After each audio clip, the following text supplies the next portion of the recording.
manufacturers. From 3 parts of the world, 150 minutes of concentration, and the skill to survive.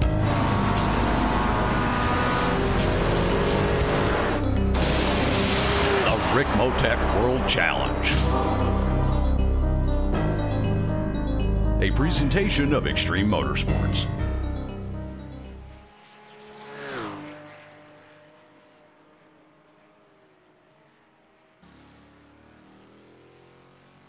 Hello everybody and welcome to Apex Racing TV for the Extreme Motorsports Ricmotech World Challenge. We're here at the Virginia International Raceway for a 2.5-hour race here this evening. Andrew Woodhouse and Paul Smith and Sam Fitzpatrick will be bringing you all the action, and this mixed class race should provide a lot of excitement. And right now we've got a track guide put together to show you how to navigate this Virginia International Raceway. Welcome, everyone, to Virginia International Raceway. Great to have you with us as we provide you your track guide today in the Ford Mustang. And today we come to you from Alton, Virginia in the U.S., less than a mile from the North Carolina border. This track was constructed in 1957 by 4 sports car enthusiasts who sought out this gorgeous 1,200-acre property of rolling hills to build this fantastic road course. The first event was held here in August of 1957 and must have been quite a spectacle to see as road racing was growing in such popularity in the U.S. at the time.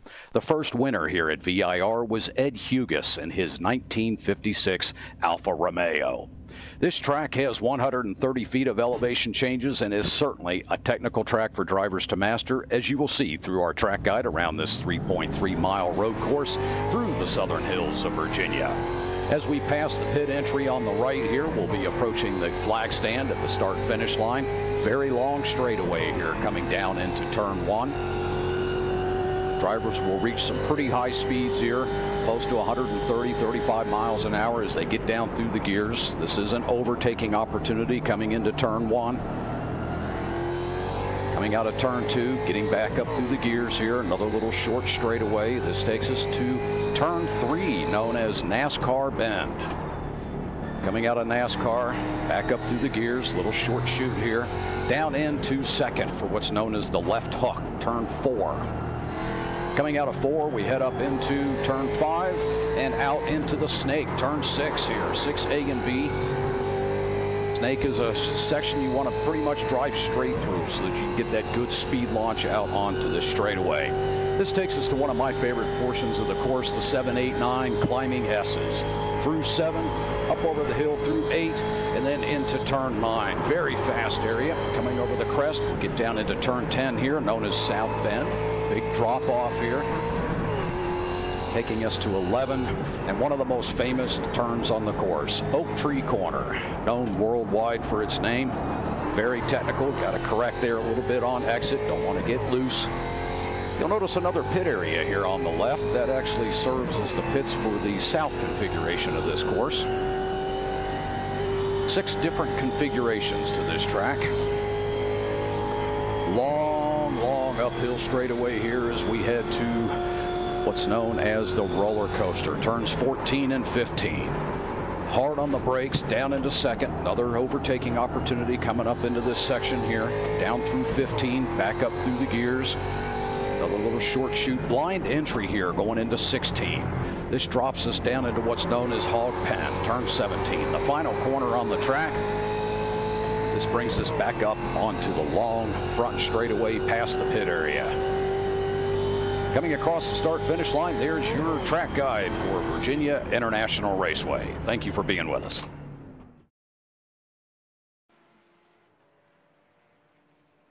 Welcome back then, and great track guide there, just showing us how tricky this Virginia International Raceway is.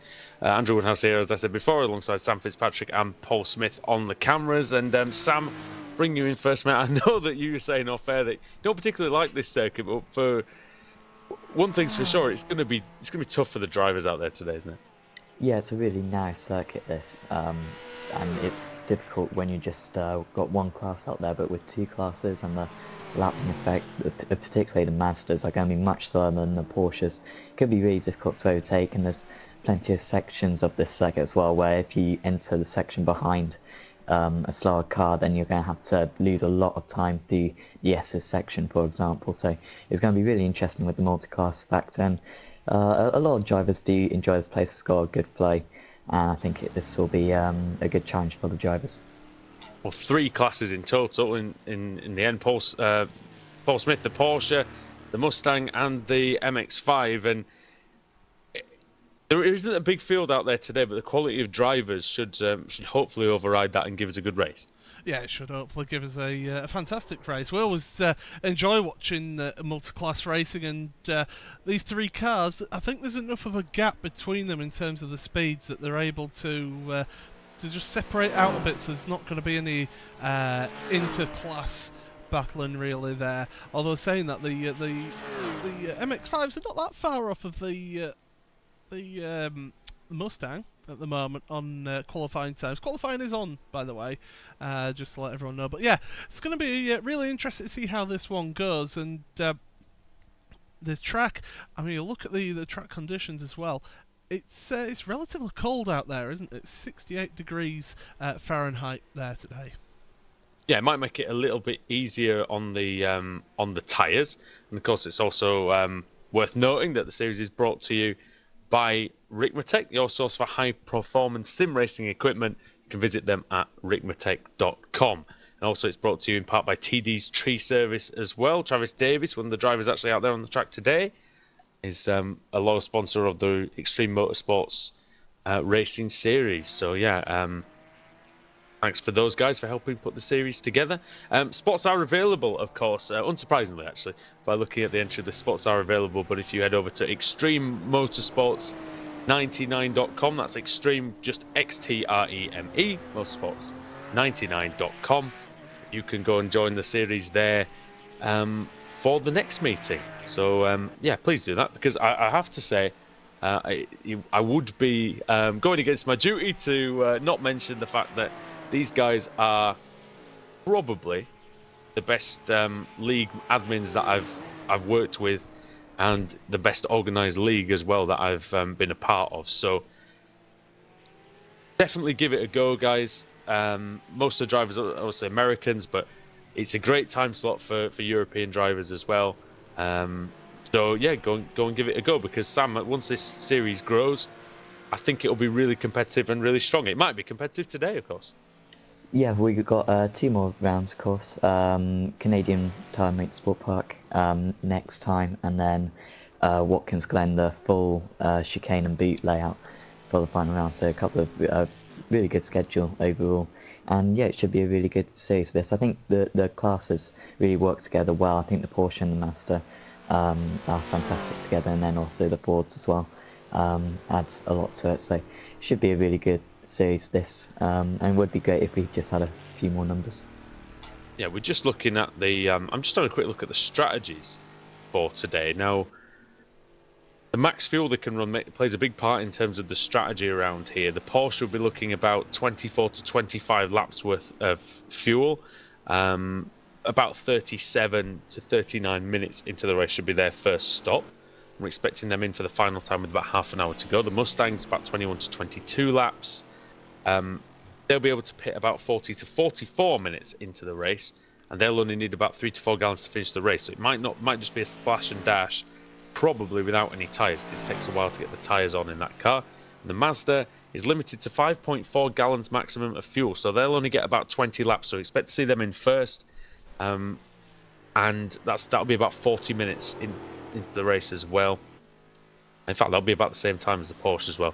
And then the final stop will be with about half an hour remaining. So strategy is always a key, Paul, in these long races, of course, as you've done many of them yourself. And I think none more so around Virginia, just for the fact that, you know, you can't make any mistakes out here. So you need to be able to nail your strategy as well. Yeah, if you get your strategy right, you can really win you the event for this type of timed race. As we're just having a look at the Driftline Racing car, just finishing off another lap here in qualifying. But you know, these guys, they'll have been working this one out. They'll have been looking at how they can best sort out the strategy, look at what will be the best thing for them And the key with these longer events is being frugal with your fuel whilst keeping the speed up, because if you can get an extra lap, maybe 2 laps, out of a full tank, then you're going to have such a big advantage when it comes down to that final splash and dash, because you're going to be having a shorter pit stop, and that means you can get away and you can make it work. Well, because the Mazda and the Mustang especially, Sam, are something closer to more production cars than actual, fully fledged racing cars. Every gallon that you take might add a second or two onto the pit stop. Yeah, strategy is going to be really important out there, and you can just limit the amount of fuel you take at the stops as well. It can limit your pit stop time overall, and that can gain you a position in the long run. So yeah, very important that they think about how much fuel they're using throughout the race. I think it's going to be really good out here today, and we're lining up on the grid at the moment before the start. Pace car in front of the drivers, so a rolling start, so it will give us a few minutes. It is a long lap around here around Virginia, so it will give us a few minutes to just kind of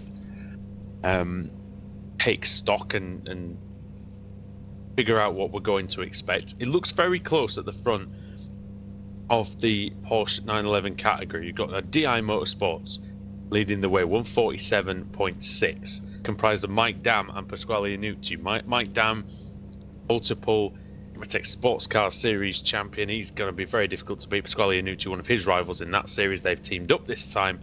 Ricmotech Motorsports White in second. That's Kevin Ford, who's league admins of the Ricmotech Sports Car Series, and he's very quick as well, and he'll be joined by Travis Davis, of course, of TD's Tree Service. Puffin Racing, number 4 car, is in third, with Jimmy Hume, Jason Lundy and James Stacey. They're a new team to the series and very excited to be a part of this competition. Fourth is Flying Tortoise Motorsports. That's a great name, isn't it? Russell Ruddock and Michael Ruddock, father and son team. They will be looking just for a good result, I think, here. But they are quick. They are close to the pace. I think it's going to be more about learning the car for them and figuring out exactly how their race is going to go, really, and how it's going to pan out. Frito Sport Endurance is in 5th with Kevin Mills and Edgar Sancinelli. And the fastest Mustang is number 14, Driftline Racing. That's Stephen Thomas and Nathan Thomas. I assume a family team there as well. From Texas, and then it's the Buckeye Racing number 38 car with Matthew Catila and Jeff Jacobs, another 2 Ricmotech Sports Car Series veterans, and they are just half a second behind number 14. And then it's Madhouse Racing number 58 Mazda, Rob Hartley and Brian Holmes. They're the favourites easily, I would imagine. Not to disrespect anybody else, but can't see them being beaten in this race if it goes well. Capspire Motorsports are in the number 63 car. In fact, they're just behind the number 74 Asbury Motorsports car, and that belongs to Travis Schwenke, who's a big contender on Tuesday mornings as well, with Sonny Kanchin in there as well from Australia, New Zealand. Then it's Capspire Motorsports with Zachary Rubin and Lyndall McMurphy, who also race on Tuesday night. Then you've got Tuesday morning, should I say, and then Fiorina Ferrari Club. Oscar Hidalgo is the man in the seat there, and I don't know if he has another teammate or not, but we will find that out at some point. So small grid, Sam, competitive one though, I think it will be. Yeah, definitely, and the Porsches particularly, we've got the top 4 separated by about half a second, so that could be really competitive. In the Mustangs, again, just half a second between the top 2, and then in the Mazdas, 3/10 separates from the top 2, so we should have a good race. We just need to hope that there's no major crashes, so that these rivalries can develop through the race. But of course, team racing as well, especially if there's a bit of driver kind of inequality of pace, we could potentially have drivers, perhaps not so fast at the start, but then quicker driver going in and closing back the gap. So should keep us on our toes this race, and yeah, I'm looking forward to it. I imagine it will. And Paul, you've done a lot of these team races before in the past, and we did one together at Monza, I remember, a couple of years ago, and you really have to just try your best to be be consistent and really, you know, back up your other teammate, because like Sam said, you don't want to come in and suddenly be a second or two off the pace of where your teammate's been put in the car. I don't think so much. Yeah, I mean, the pace would be nice, but it's the consistency that you just mentioned there. That's what's the crucial thing with these drivers in these sort of teams events. If you've got your so-called quote-unquote faster driver starting off the race and they're able to pull out a bit of a gap, it doesn't matter that maybe you're a second slower than your teammate. As long as you're consistently able to put those times in, then you'll really see how that will then just help towards the end result of getting a really good result here. We're getting close to the start of this race, Andrew. We are indeed, and I'm looking forward to this one. It's always great to see a new series here on Apex Racing TV, and the pace car any moment is going to pull in. Going to be green for the Extreme Motorsports Ricmotech World Challenge.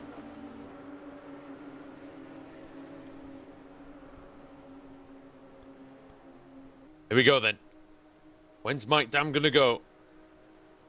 He's the pole man. He's got the decision to make, and he goes now as the green flag flies. Doesn't get a fantastic start. Kevin Ford already drawing alongside him. These two know what it's like to go into combat every week with each other. How well behaved are they going to be in turn one? I would think with 2.5 hours vary, but Kevin Ford gets a great run out of the first corner, and I think he might be able to sneak up the inside here into 3, but doesn't have the momentum. A little bit sideways, maybe off of 2.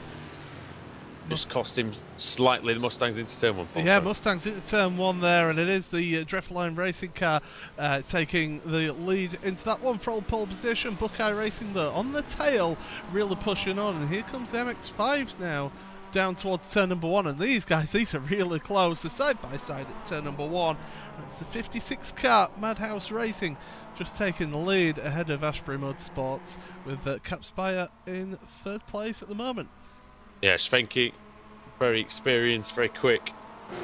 He's going to be taking it to Rob Hartley, that's for sure. These two are as even as they can get in terms of ability, so see how it pans out. It's whether, for me in that category, it's whether Sonny Kanchin can stay with Brian Holmes when he gets in the car. That's going to be the key there. And then Zachary Rubin's a good driver as well, so he might be able to hang on. That'll be the key for them. Just hang on in the slipstream. It is a good track for the slipstream, Sam, so I think nearly a second a lap can be gained just by sitting behind the opponent. Yeah, definitely. So right now, Rubin and Schwenke just need to make sure that they don't bite too much. They need to make sure that they keep up with Hartley out in front, and yeah, they should be able to just tow each other along for the first part of the race. And if you can save a bit of fuel as well, especially in the Mazda, that could be important later on. So a bit of an advantage actually being gained by Hartley early on here. So yeah, this is a very good start for him. I think he tends to play the long game, Paul, compared to some of the other drivers out here, but what he needs to do is he just needs to make sure that Hartley does not get too far in front, because it's one thing to be sat behind the opponent, maybe saving some fuel, but you do not want to get out of the 1.5 second window for the slipstream, because it can just cost you. Do not want to drop off and suddenly find that it's 3, 4, 5 seconds is the gap. Well, that's it. As soon as you lose that slipstream, if that car in front has got that little bit of a pace edge over you, which we saw in qualifying, then they're able to just then waltz away from them. You see it in so many series that the person out in front, if they break that slipstream, they're able to just then pull away and make the lead their own. So it's really important there for Schwenke to be able to keep in that slipstream, keep in there. But like you say, it'll also help him save fuel, and that'll mean that his pit stop time will be a little bit reduced compared to the guy in front, which is Robert Hartley. Hartley's very good, as I said before, and he has shown that there are mistakes in the locker for him. He has had a few, especially on the last lap of a couple of races. So we've got a car going slow in your Porsches. It's Jimmy Hull in the Puffin Racing car. It looks like he's got maybe a bit of damage there. I'll try and see if we can find it on the replay. Have a look. Oh yeah, in second place. Oh, he's had a crash with. Oh no, wait, Kevin Ford lost the rear, Paul, going into the oak tree section. Jimmy Hume coming through and just clipping him. And I wonder if that's... Oh, that's put the tracking well out of kilter. And that's there. Well, that's probably the challenge for the victory done for them. Into the pit lane he comes, and with no fast repairs, that will probably be their afternoon done and dusted. Yeah, so I was just saying, we're just having a look at that, and yeah, we just caught that on the replay there. It's highly unlucky for them, and yeah, a bit of a disaster for them, Sam. Yeah, that's going to be a really long repair. I know from the Porsche, if you damage a corner of the car a lot, and generally just the iRacing damage model, if you damage a wheel like that, that could be up to 10 minutes of required repairs, so that could be their race. So hopefully they do get back out there, but certainly their chance of a podium surely gone now. I think unfortunately for them, Paul, sometimes just smash another car out with the front end of the car, it'll do you less damage than just a tiniest little nudge on the wheel, and that is, of course, just like real life, that's what can happen. And unfortunate for them, Kevin Ford just losing the rear, maybe the brake bias maybe too far back. Now he's got a lot of damage to the front left corner of his car. Yeah, I was just having a look at the Mazdas then with their fight, and yeah, there's that front left corner of Kevin Ford with that Ricmotech Motorsports white car. Certainly a lot of damage on that front left there, and there'll be a struggle with that one. And if he's got any repairs to take in the pit stop, it might be worth just doing a little bit of it. You know, obviously it doesn't appear to have a meatball flag, doesn't have that mechanical flag, so he's able to carry on here. But it is hampering his pace. I mean, look at that now. It is 5.8 seconds off of your race leader going into turn number 1, and his lap time was 0.6 of a second slower than your leader. Unfortunately, the fact that stuff like this shouldn't happen to you at the best of times, but on lap 2, when you're going to be doing 2.5 hours, I mean, just bad timing, bad luck all round. I think that one, but yeah, I mean, what can you really say? I mean, it's you know, you want to avoid things like that, but again, some things just can't really be avoided.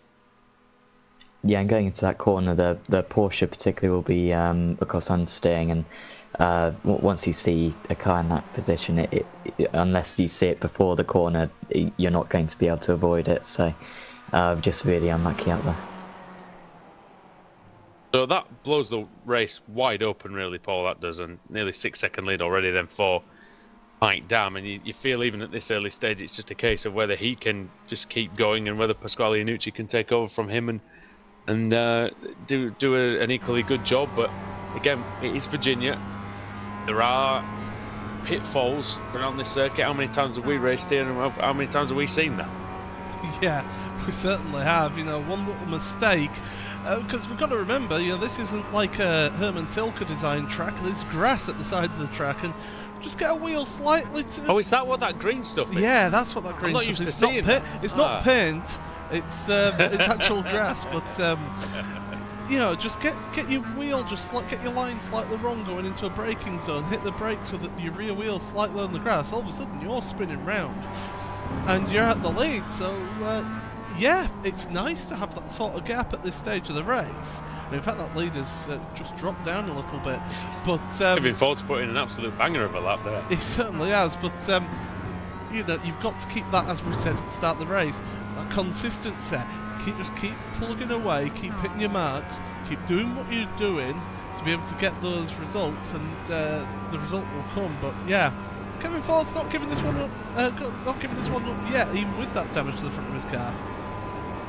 No, indeed, and I think it's you know, it's early. Like I say, it's early days. You definitely don't want to give up. It just makes the job a lot harder, because beating Mike Dam is hard enough as it is, but giving him a 5-second head start, well, that could almost be suicidal. But Russell Ruddock going well in third for Flying Tortoise Motorsports. I still love that team name, and I will say that pretty much every time I mention it, I think. 2 seconds ahead of Frito Sport Endurance, and that's Kevin Mills. He'll be handing over to Edgar Sancinelli later on. And Sam, for Ruddock, it's going to be about no mistakes. It's going to be about making sure that he's within touching distance, that if anything does happen, to the drivers in front, then he's going to be able to take advantage. Yeah, he was about a second slower than the leader that time round, and considering it's over 100 seconds per lap round here, that's not a bad effort. So he's roughly on the pace, and if the drivers ahead get a little bit of damage, make an error, then he could certainly be in the mix. And of course, we don't really know how fast his teammate is, so plenty could play out. But him and Kevin Mills seem quite evenly matched out there, which is good to see. Yeah, we'll just come over the line now just to start lap 6. 150.8 for Russell Ruddock, and over the line for 152.8 for Kevin Mills. So not a good lap actually for Kevin Mills that time in car 57. Your leaders have hit traffic, by the way, and Kevin Ford. Well, already, yeah. Kevin Ford pulled back another 1.6 seconds on that last lap, so he's really got the bit between his teeth. And with your, I wonder if that damage has probably maybe made the handling better for him, Paul, because we've seen that happen before. Yeah, I've had it happen many a time. Get a bit of damage, all of a sudden, oh, this actually feels better. It proves that either you've not done your setup work properly, yeah, or something's gone wrong, doesn't it? Yeah, absolutely. But look at him sliding through there. But the thing is, and here's a point that I want to make about the traffic, Mike Dam is the first one there. He's also almost sort of waking up that traffic to the fact that there's cars coming through. So it can possibly sometimes be a little bit easier for the second, third and fourth place cars to then come through that traffic. Well, and Mike Dam historically in the Ricmotech Sports Car Series, like I said, which is the reigning champion of, he's notoriously careful around the traffic. So that might be the only problem, because there's going to be constant traffic with the mixed class system here. It might be that Dam just needs to, I mean, don't get me wrong, it works because he wins races, but he can't lose too much time lapping the other cars, because Kevin Ford, he's more aggressive in the traffic, and he will make half a second to a second on him pretty much every time if Dam doesn't really get a move on too much, Sam. Yeah, and Dam just lost quite a bit of time in the last corner. There was the Mustang of that was Fiolina Ferrari Club team.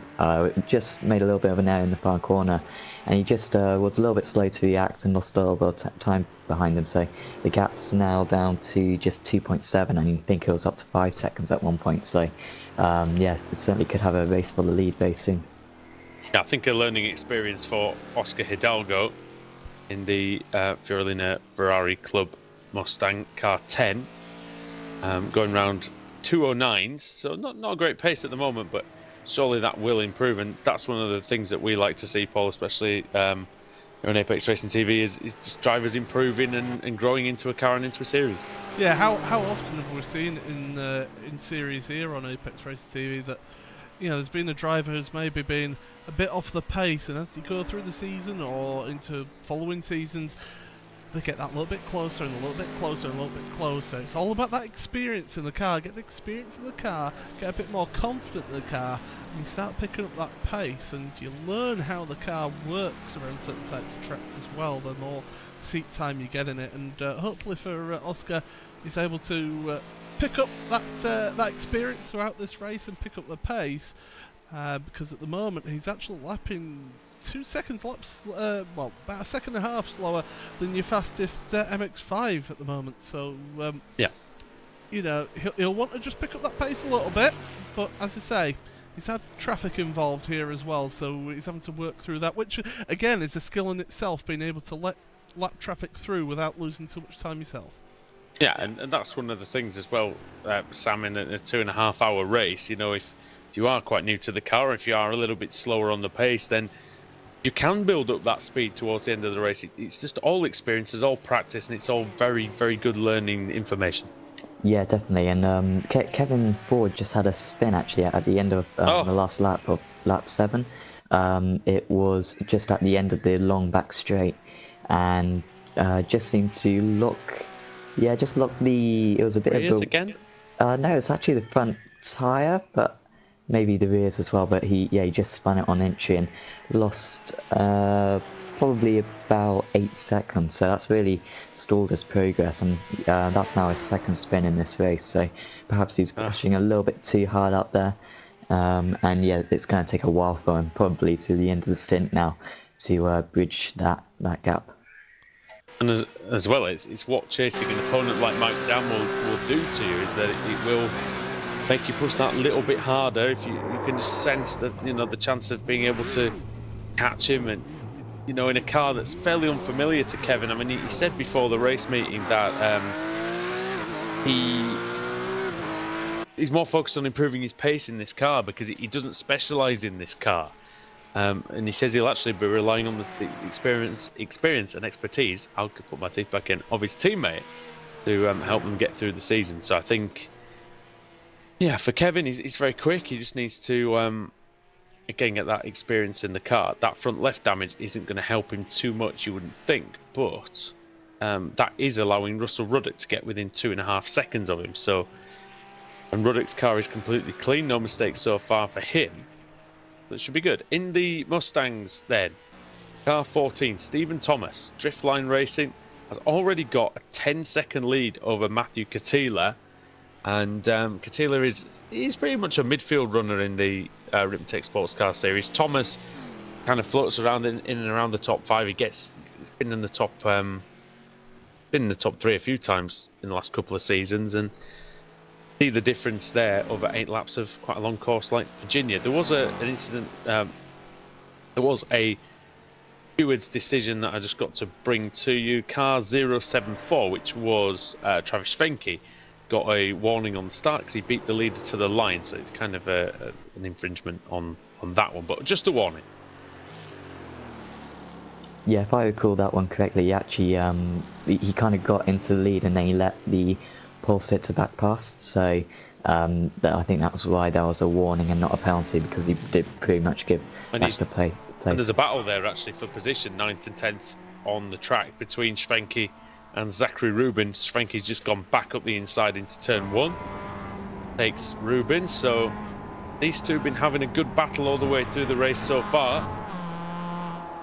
They're used to 1 hour, 1.5 hour races. 2.5 hours is going to be a bit more of an spinner. It's a Ford, and it's Hidalgo. So Oscar Hidalgo's been in the wars. See what's happened to him. He lost it coming through the little S's section, Paul. Didn't hit anything though. That was well done to keep that out of the wall. Oh, yeah, you just see the back end slide out on him, goes one way, then the other. And yeah, as you say, does a fantastic job to keep it out the wall. The MX-5's come through there to get past him. And who's busy furiously trying to find reverse gear there, I see, for quite a while. Finds it eventually. Come on, get it in first gear. There he goes. And away he goes again. But as we say, it's been a learning experience for Oscar. And he's just learnt that maybe you don't get the power down quite as fast on that section of track, and you've still got that battle for second place in your MX-5s heading down the back straight. Here we go then into this very tricky sort of blind left-right combination. Zachary Rubin's gone back through into second place. Fenke, again, he doesn't mind this battle, but if we look now at Rob Hartley, well, he's already coming across the line, so 8 laps completed for him. He's about 5 seconds clear. And it's side by side now between Schwenke and Rubin. I think Schwenke's just going to have the inside here, so should be able to retake the position down to turn 1.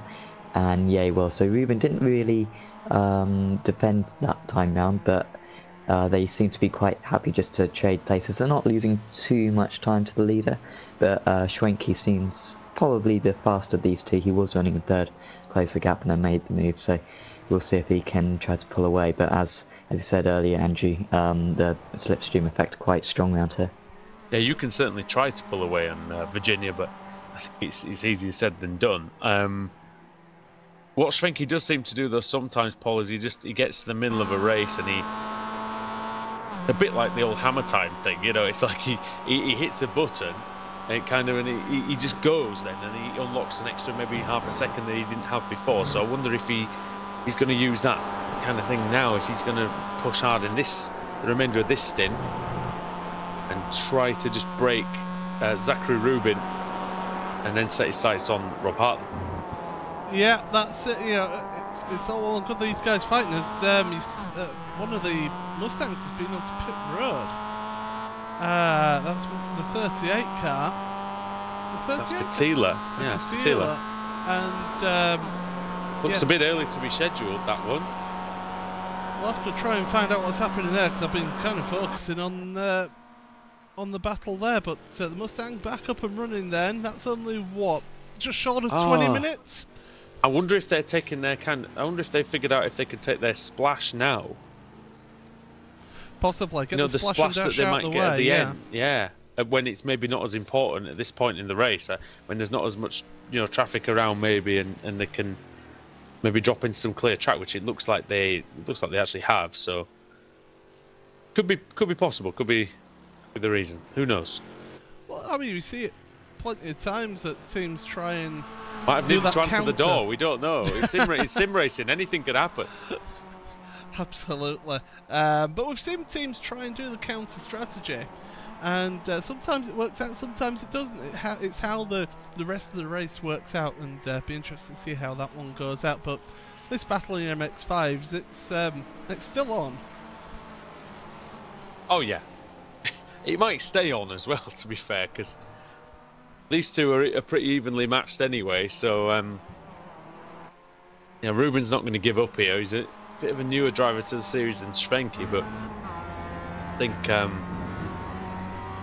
Travis is in a car that he knows very, very well, and Zachary's been really impressive over the last few weeks. This new season that we've been covering here on Apex Racing TV. Of course, you can see the Extreme Motorsports Ricmotech Sports Car Series live on Apex Racing TV, 1:15 AM Tuesday. Every Tuesday, indeed. We bring that to you. Jimmy Hume for Puffin Racing, who we saw had that crash earlier on and damaged the wheel, he is back out on track now. He is, I think he's about 8 laps down on the leader. He's 6 laps down on the leader, but they are back racing, which is good to see. I'm going to say car looks okay as well. Looks like it's tracking perfectly well, so it's a full repair. You know what though, Paul, I'd tell you, because even with over 2 hours to go, it is definitely worth getting back out there. Definitely worth it, because the same things can happen to other people. The Porsche and this track is a tricky combination. It certainly is a tricky combination, and looks to have his pace back as well. 1 minute 50.3 that last lap, so it's pretty much on the pace of the leader, Mike Dam, there, with that sort of lap time, so doing a good job. But as we just saw on screen, 11.5 minutes he was on pit road getting that repair done on that car, so it's how he'll go on for the rest of the race. And this is a good test actually for him now, to see how well they do it, just doing lap after lap after lap without being involved in a battle, because it's a real mental test, if anything else, to see how you get on in that car, just to do all those laps without really battling with anyone. Enough of a mental test for us in the commentary box without it being without the drivers having to do.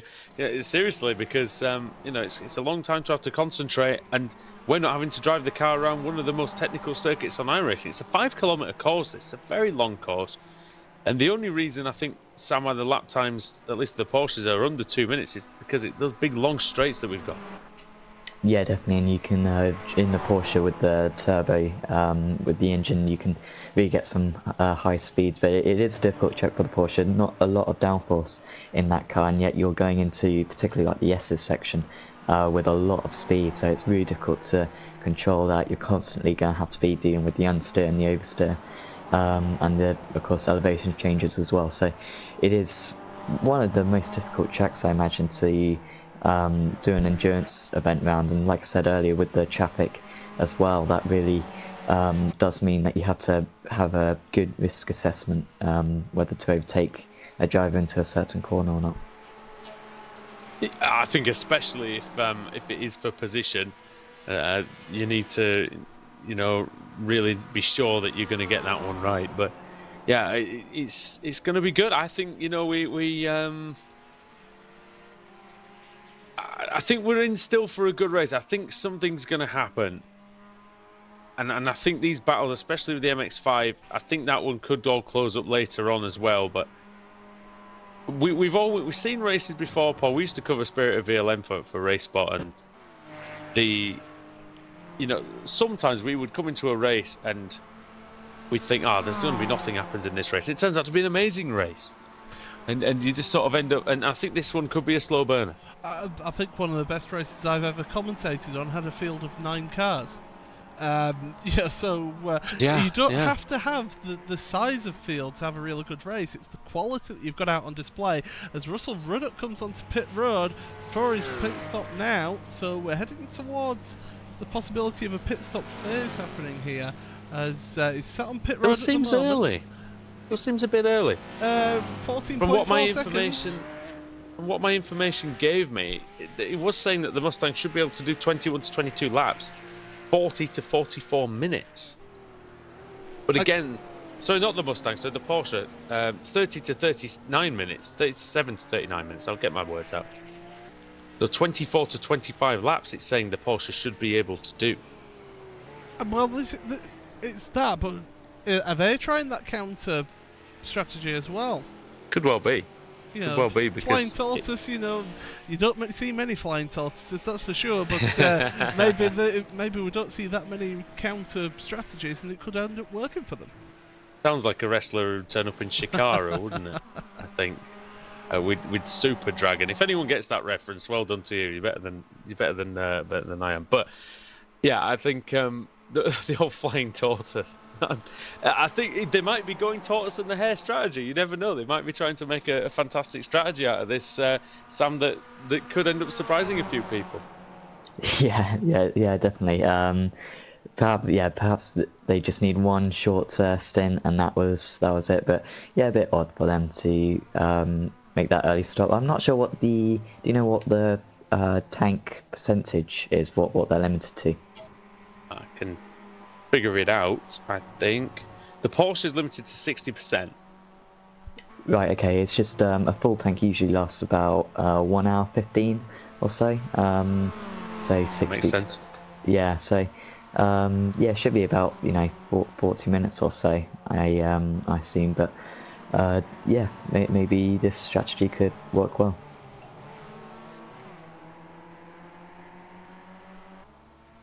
Okay, then you are watching the Extreme Motorsports Ricmotech's World Challenge here on Apex Racing TV, the first round of the season. It's brought to you by, of course, Ricmotech, the source for sim racing equipment, Ricmotech.com, and TD's Tree Service here on Apex Racing TV with Andrew Woodhouse, Sam Fitzpatrick, and Paul Smith on cameras. Paul, thanks for stepping in for us once more and joining us on a Saturday afternoon. Always good to have you with us, mate. Oh, well, it's always a pleasure, that's for sure. 2 Yorkshiremen ganging up on Sam once again on a broadcast. It's not exactly fair. We seem to have this sort of telepathic working together, that's for sure. But no, it's always good to get on the broadcast and to have a look at this racing. And we're still looking at this MX-5 battle, by the way. That's it's going to be like Kevin Owens and Sami Zayn and just keep on fighting to the end. That's for sure. For 20 years or something. Yes. It's going to probably be more than that, I think. Let's see what happens. They might well fight forever. But however, Ruben's now getting a slipstream off of the Porsche, which, well, he will be very, very soon anyway, or at least he was. Sorry, he's probably the more accurate depiction of that. I will learn how to speak English at one point, gentlemen. I'm really sorry. For some reason, I'm not used to Saturday afternoon. I'm so out of practice Saturday afternoon, I must admit. But Ruben drops behind Svenke again. Russell Ruddock is the Porsche that is behind them now. So yeah, it's an interesting race. I think these two are, at some point, they really need to almost think, well, we're going to not overtake each other for a few laps. We're going to get up towards Rob Hartley. But the problem that they've got, I think, is that the driver behind, I'm going to try and explain this in the best way possible. The driver behind gets so much slipstream here, Sam, that it'd almost be rude not to do the overtake. You know, it would almost slow you down not to overtake each other. So they just need to be careful they don't fight too hard. Yeah, it's very difficult to judge whether or not you are the faster driver because, like you say, you get so much slipstream, and that was very tight there. Ruben nearly getting forced off the track there by Roddick, but and a little bit of an off there. That was Schwenke. Don't think he'll get a slowdown there, but that was a little bit untidy from just cutting that little corner. But it seems as though Ruben's quite happy to stay behind. He's only overtaken a couple of times, but Schwenke seems to be quite determined to maintain that position. So, in fact, I think Schwenke may have got a little bit of a slowdown there, but I think he's served it now. But could have been really a good opportunity as well. It's a shame because he gained some time. He hasn't served it because he's had to let Ruben back through again. And he would have had the chance. It's such a shame for him, at least, that he couldn't make that one stick. Yeah, definitely, yeah. And he's fallen a little bit away now, so he may not actually have the slipstream anymore. So if Rubens wants to make the gap, he's got to go now and try to keep that gap over a second.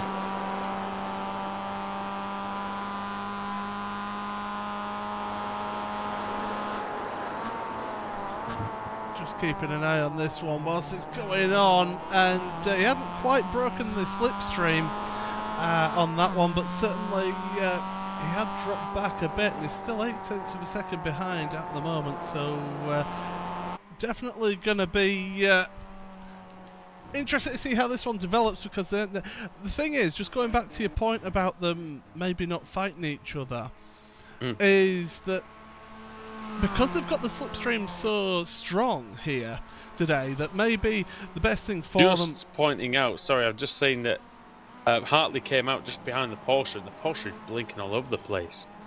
Nearly hitting each other, sorry. No, that's okay.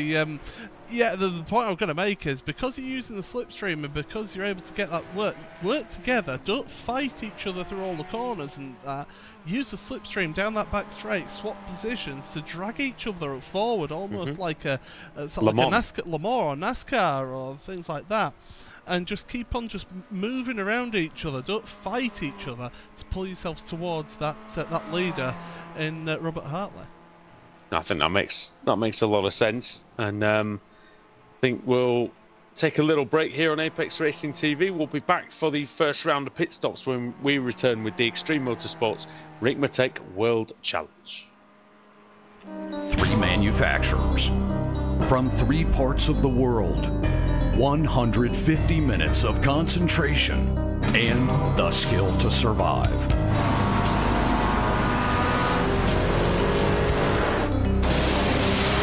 Ricmotech World Challenge. A presentation.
Introducing a whole new form of racing to the best online racing simulation in the world. This is Dirt Racing on iRacing.com. Race online at some of America's most legendary dirt tracks, including Eldora and Williams Grove. iRacing is the premier online racing game featuring NASCAR, IndyCar, sports cars, and now World of Outlaws, the leading sanctioning body for dirt racing. iRacing is easy to use and features a centralized ranking system to make sure you have the best experience at any skill level. With a massive inventory of high-precision laser scan tracks and cars with an unmatched dedication to quality and detail, iRacing gives you the most authentic online racing experience available. Thanks to iRacing's dynamic track system, developed specifically for dirt racing, tracks change over the course of a race, just like your favorite dirt track on a Friday or Saturday night. From a slick racing groove all the way up to the cushion, iRacing's dirt tracks deliver non-stop racing action.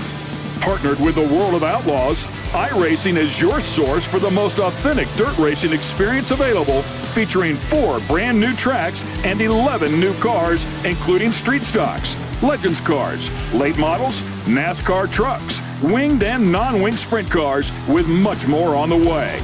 Join the Dirt Revolution on iRacing.com and start slinging mud today.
Manufacturers from 3 parts of the world, 150 minutes of concentration, and the skill to survive.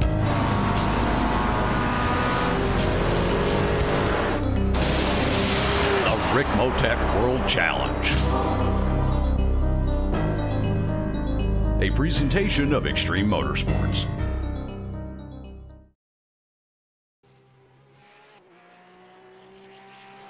Welcome back to Virginia International Raceway here on Apex Racing TV for the Extreme Motorsports Ricmotech World Challenge. Andrew Woodhouse with Paul Smith and Sam Fitzpatrick. And Sam, well, over half an hour gone, and well, the race has spread out a little bit, I must admit, but they're still going at it, especially in the Mazda MX-5s. It's still pretty close.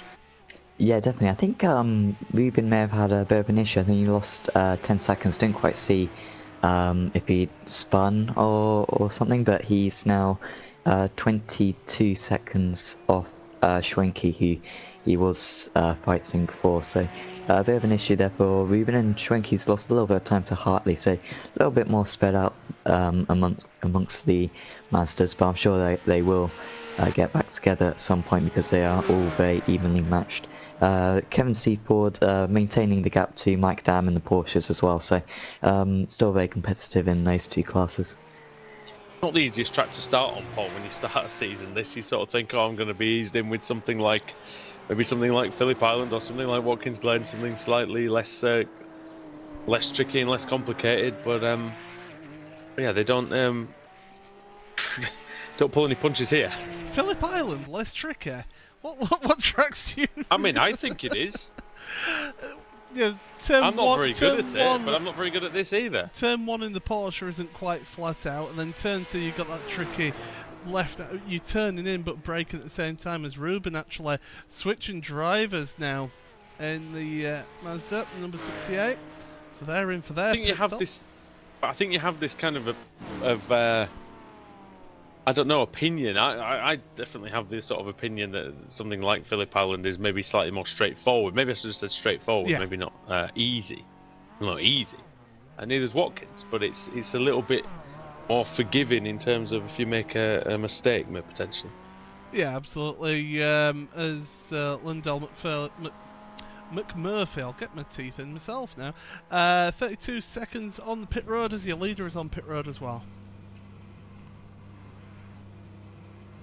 Yeah, Mike Dam into the final box in the pit lane. You shouldn't take tyres there, this should just be fuel, and then should be back out. I imagine probably 20-second stop time, a little bit of an error there from Kevin Ford, just not quite stopped in his box, but Mike Dam is away, and yeah, 22 seconds, so about expected that should be a full tank of fuel, no tyres. And we'll see if Travis Davis, who now gets into the car, replaces Kevin Ford. He will have a bit of a longer pit stop, I imagine, about 5 seconds longer, but shouldn't lose too much time with that driver swap. We're looking at a pretty even split, aren't we, Paul, in terms of the stints for these guys, I think, in the Porsches? Yeah, pretty much. We're bang on the money in terms of your pit stop cycle now, because we've got an hour and 48 remaining in this race, so just about 42 minutes, as you so excellently put it at the start of this broadcast, looking at how they'll be going. 49.3 seconds there for Travis Davis on pit road. Do you think they're going to be able to get there in with just 3 stops, or do you think it might need a 4th one? I don't know. By the way, Russell Ruddock, with that early pit stop, is now up to 2nd place, as the 57 car's on pit road as well. Yeah, good. Yeah, good start for Ruddock then. And without the driver change, of course, that's definitely helped the number 95 Flying Tortoise Motorsports car. Yeah, definitely helping there. Jimmy Hume, incidentally, for number 4 Puffin Racing, he did get disconnected, and then he's been replaced by Jason Lundy. So Jason Lundy, sorry, apologies. And Lundy into the car, lapping about half a second quicker than his teammate was. So you know what though, Paul, I will say that 2.5-hour race, 7 laps down. Yes, they're not going to make up 7 laps, but it could definitely make up a few if other people have an issue. Certainly could make that time up, and I tell you what, everything just seems to be going wrong for them today in that Puffin Racing car. As we say, that instant at the start, and then a few connection problems as well, meaning that they really are further down the order than they should be really in this one. So yeah, it's a good test, if nothing else, of these guys. See how they go for the rest of the season. Of course, as you say, a few more races to go in the season. It's just the start, but really in a season that's not the longest, you really want to get as many points as you can early on. Yeah, that's it. And getting a banker in, is all important, because you don't want a DNF in race 1, and then really, I mean, if you do DNF in race 1, you look very unlikely to take home the honours. Both your Mustang leader and your MX-5 leader on pit road as well. There we go. We'll talk about that instead. Then Travis Frenke is on pit road, as was Rob Hartley just a minute ago. Stephen Thomas has emerged as well to the first sector of the course, and he lost I'm not exactly sure how much time he lost in the pits yet. We'll get that when he comes round the course afterwards. Have you got the pit stop time actually, Paul? Yeah, Stephen Thomas was 26.4 seconds. Compare that to 38, who only had a 15-second pit stop. But of course, that was one of the cars that had the earlier pit stop, wasn't it? So the different strategies paying out. We're getting back on strategy then for Matthew Katila. Gap is probably about 15 seconds between those two.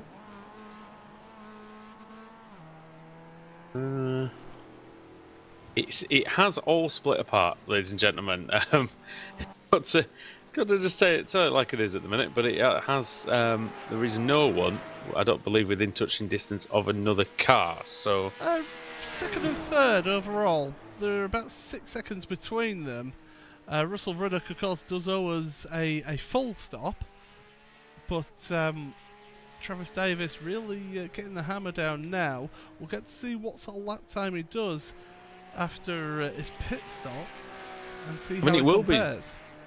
It will be interesting to see actually where the driver swaps actually leave us, because of course you have to do a slightly longer stop when you do change drivers. So yeah, Mike Dan, Pasquale Iannucci, they've still got to do that. The other two teams, in fact, as do Russell Ruddock, yeah, and PD has already made that stop. So if he gets his foot down now, and which he actually is lapping about another half a second quicker than what Kevin Ford was. So Travis Davis, looking like he's settled in nicely. Yeah, it seems from the Porsche, you often, and I guess all the cars in iRacing with the tyre model, out of the blankets, the car's very quick. So Davis, not too surprising that he put in a very good lap, but even there, like 48, that's one of the fastest laps of the race from anyone. So sure, he's going to have the pace to catch up to Ruddock. But Ruddock actually in this last stint really impressive with his times. He's about a second faster than he was at the start of the race, so not sure if that's just added confidence or maybe the rubber on the circuit, but Ruddock certainly driving very well out there. Just did a 1 minute 50.8, which I think that was he's only done a handful of 50, so those tyres clearly not falling off the cliff yet. Yeah, looking pretty solid for Russell Ruddock. Actually, at the moment, well, very shortly, he will be handing over to his son Michael, if he can take it. I mean, what Russell did say was he said that he's going to rely on Mike for the pace. Well, he's not doing too badly himself, Paul, to be honest, at this point. Yeah, he's doing all right, I suppose, if you if you want to look at it like that. But well, this is where we'll just look at this fight for second place. Let's compare the lap times and across the line. Russell Ruddock 50.8 compared to 48.7 from Travis Davis. He's on one at the moment, and in fact Davis is lapping faster than Mike Dam, your race leader. 0.2 of a second quicker, and the Canadian, and well, Dam with the personal best of 48.0, and the personal best for, well, in fact that is the fastest lap that they've set, and Davis very consistent, Sam, on the last two laps, 48.770 and 48.762, so nicely done from him. Yeah, but really impressive considering that this is his, he's only just got in the car, so that's his first 2 laps within 1/100th of one another, so that's really impressive, and he's closing that gap quickly down to 2.3. That gap was about 6 seconds when he came out of the pit, so he should be able to catch, and you would think pass Ruddock quite quickly. I don't think Ruddock's going to put too much of a fight up against Travis, but we'll wait to see down to 1.9, so really is closing that gap quick.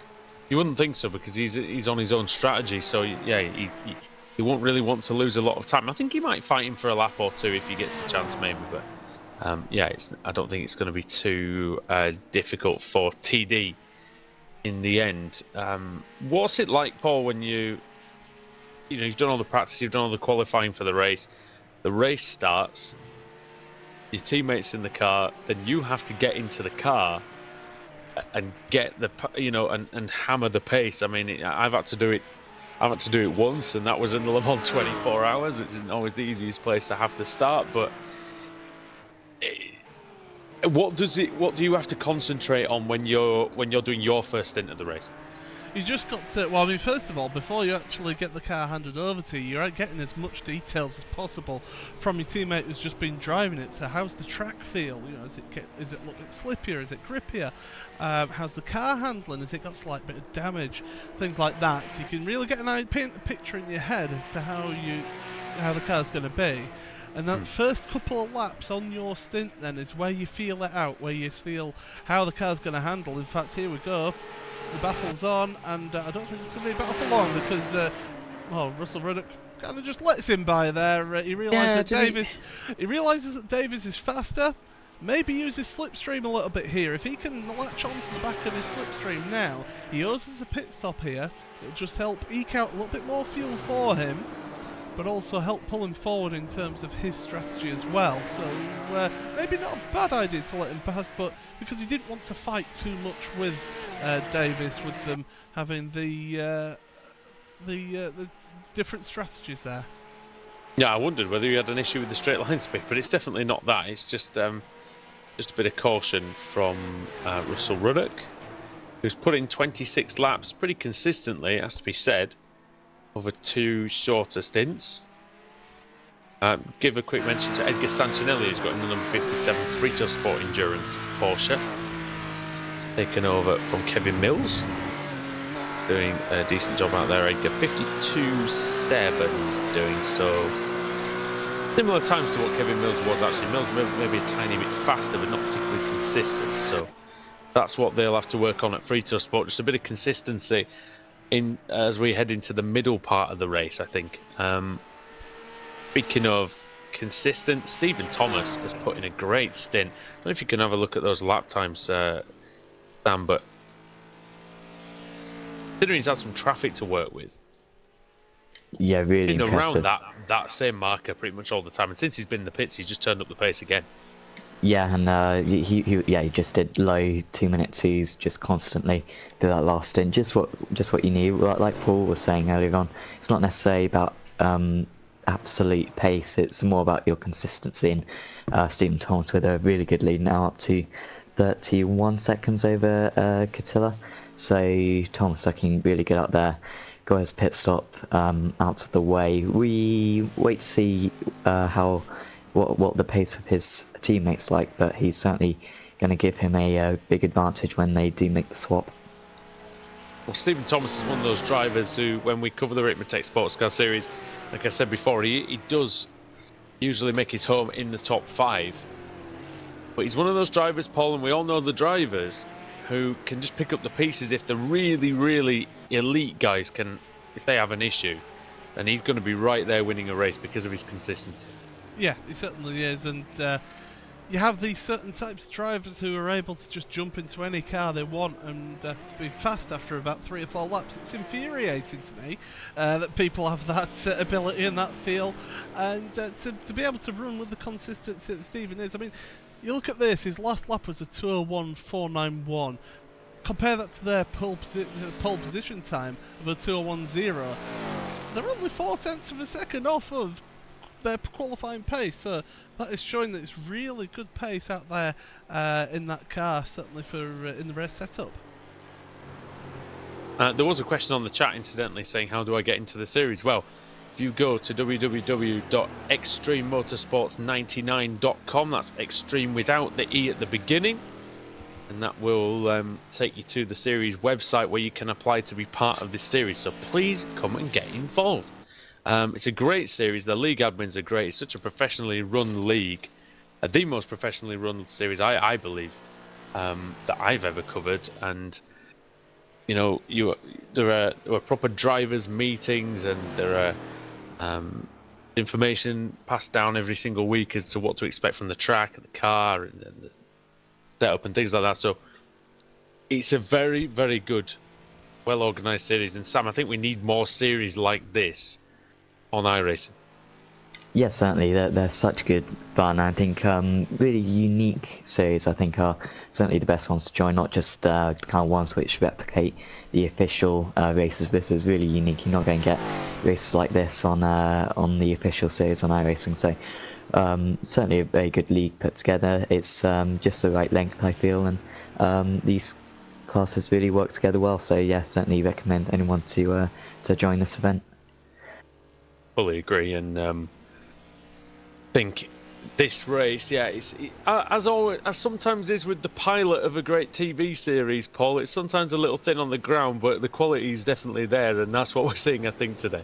Yeah, certainly is. And with you saying that about the organisation of the league, don't let Matt Bunn and Andy Shield hear you saying that, because of course they run the World GT series, which is on Monday nights, and I think they do a great job as well. But I think I'm going to say, I think Ricmotech, like it is, man. This Ricmotech series, you know, the series that they run on a Tuesday morning, as well as this, it really sets a bar for other series, and certainly the organisation, the professionalism that goes on with that, certainly does aid towards a well-run league, and bringing some of the better drivers from iRacing into this type of event.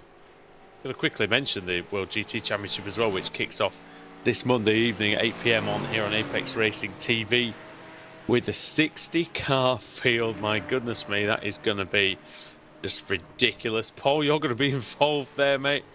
Survival, is it for you, the first round? Especially around Silverstone in the BMW, that's for sure. It's going to be survival. Is it historic, is it? Or? No, on the Grand Prix circuit. And yeah, it's going to be an interesting event. It's going to be an interesting series as well. And I've even ventured into team management. Got my own team there with Dennis Melcher and Stephen Dawson in the team, all three of us in the BMW, so make sure you keep an eye out for us. But it's always... And just remind us what the team's called? It's Smile Time Racing. Smile Time Racing. Hopefully you will be smiling. Well, I hope so as well. But, I mean, we saw with the racing last season as well. We had some incredible races, and the mixture of sprint races and endurance races certainly does mix it up a little bit in that series. I love that series. I think it's a great... I think that's really good as well, and I'm so looking forward to that coming back in just a couple of days' time. I've missed the World GT Championship, and I believe it's a new format, I believe, isn't it, as well for this season? No, we're still... The three races? Still the three races. Oh, somebody said 4 races the other day. I'm going to fire them. Yeah, fire them, yeah. It's still the 3 races. And yeah, it's going to be interesting racing with some new names on the in the series, and also some rather fast drivers as well. I know pretty much. What's the name of the Radicals? Radicals Online. Yeah. They've got a good lineup actually. So be interested to see how they get on against people like Nicole Foggy, the defending champion. Dave Baker, of course, from CQR, does really well in these cars. So yeah, Monday night is going to be interesting to watch that one through your hands, I think, because watch it through your fingers with a field that size. Yeah. Well, just a quick one before we move away from that. The balance of performance has changed. Yeah. And what are your thoughts on that? As you know, I haven't been really privy to a lot of it, but it's I've seen little bits.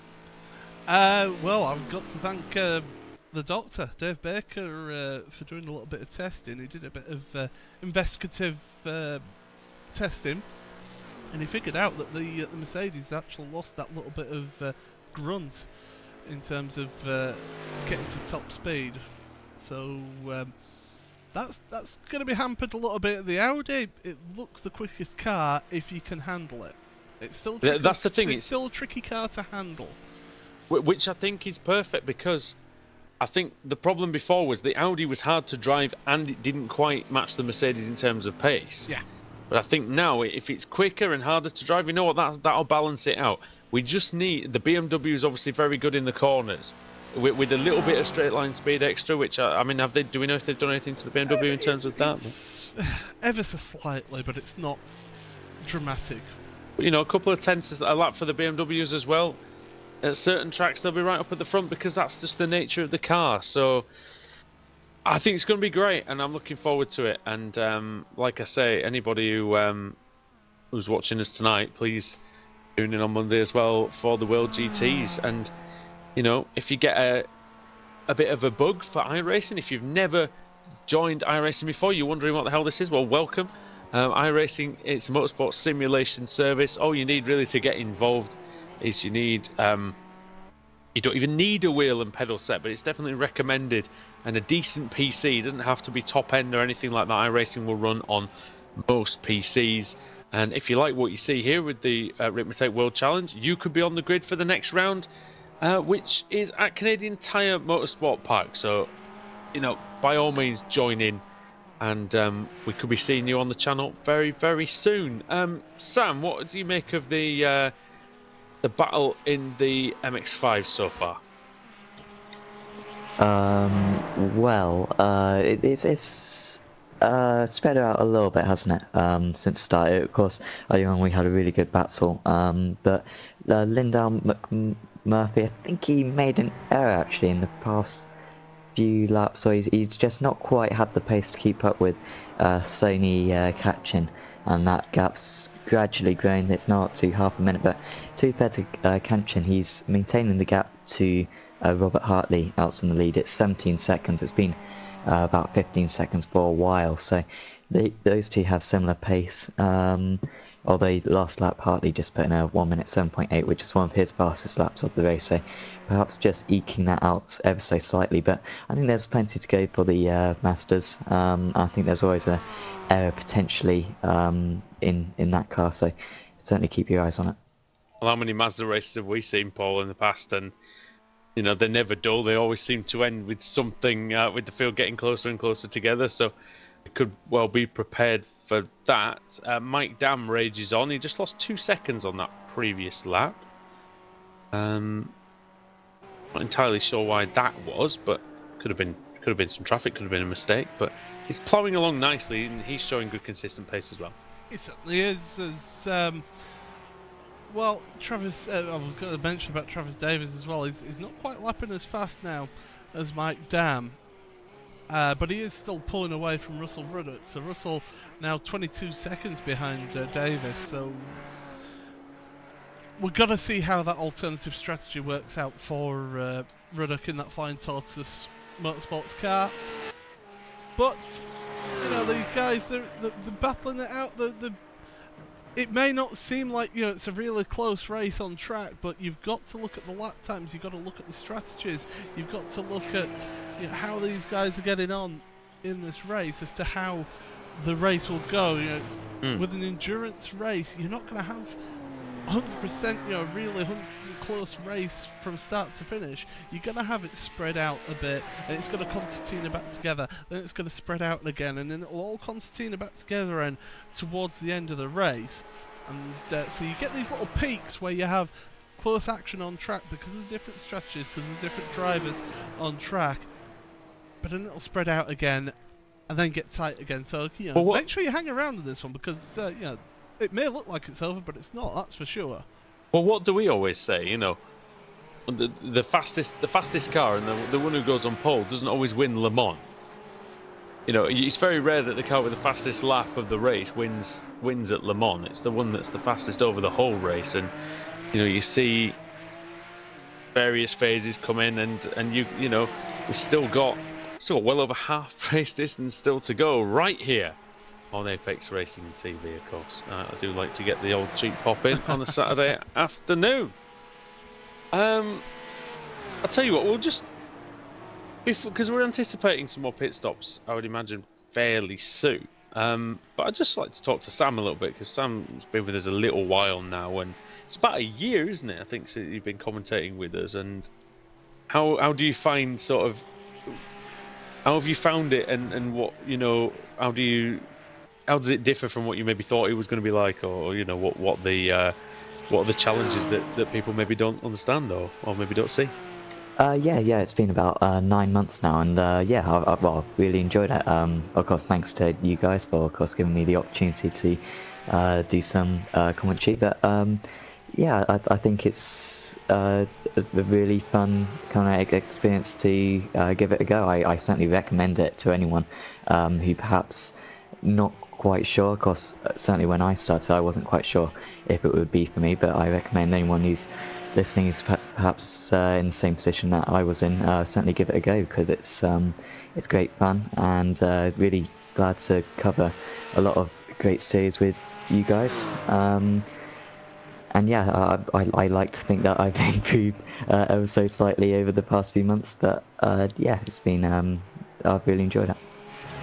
Definitely happy to have you. And the thing is, what's been going on then with your own racing recently? Then what have you been dabbling in? I know you've got a race later on today.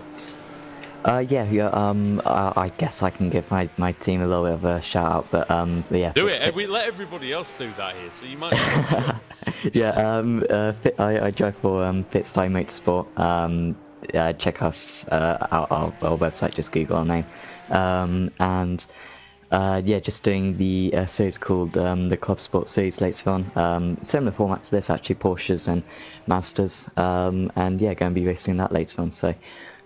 Should be good fun, and it of course did Bathurst 12 hours last week as well. Great fun. I don't know if you guys did that all, but certainly for us it was a really enjoyable event. I think we finished in 5th place or something, but yeah, certainly very, very unique to scrape the walls for all those laps. I wouldn't dare do it. I wouldn't. It's one of the it's one of the few races. Paul would be good at it, but. I don't know. I mean, have you tried it before, Paul? The 12 hours? Because I haven't, and it just frightens me just thinking about it. I'm a 2-time winner in 12 hours of Bathurst. Thank you very much in my class. Oh well. It's I've forgotten about that. Did you win in an out? Was it an out? Did you no, every time I've raced at Bathurst, won at Bathurst, should I say, it's always been in the Kia. And we did there weren't official Bathurst 12 hours, because there wasn't an official Bathurst 12 hours last year. So there was a couple of ones that one the Aussie community did. So I raced for Evolution Racing Team actually last year. Oh, nice. With Jake Blackhall and Blake Neck, that we've seen a few times on a few of these series and on Apex, and then I raced for CQR last year as well in another one that Mika S House, I think it was, who organised the event. I think it was Top Freak Racing that organised that one, and yeah, won that one as well. It's a tricky track. And I don't envy anybody trying to do the 12 hours round there. How do you keep it out of the wall for that long to win a race around there? I have no idea. Do you? It's going to sound really silly as this, but you've got to push every lap. Because if you try and sort of back off and think, oh well, I'll go, maybe 8/10 of what I can do, you end up in a wall, because you've practiced so much of being on the limit that you learn where your turning points are, where your braking points are, things like that. As soon as you back off a little bit, you miss your braking point, you're in a wall. Or you turn in a little bit too early because you're not going quite as fast as you were when you're pushing hard. So it's very easy to make mistakes around there if you're not pushing it. And is that the whole kind of, when you're driving an F1 car, you need to drive it faster around the corner than you think it can go, because it will stick, and the faster you go, the more grip it will give you, type thing. A little bit like that, but in the mental capacity more. Well, it's a little bit like that, but it's also a little bit a case of,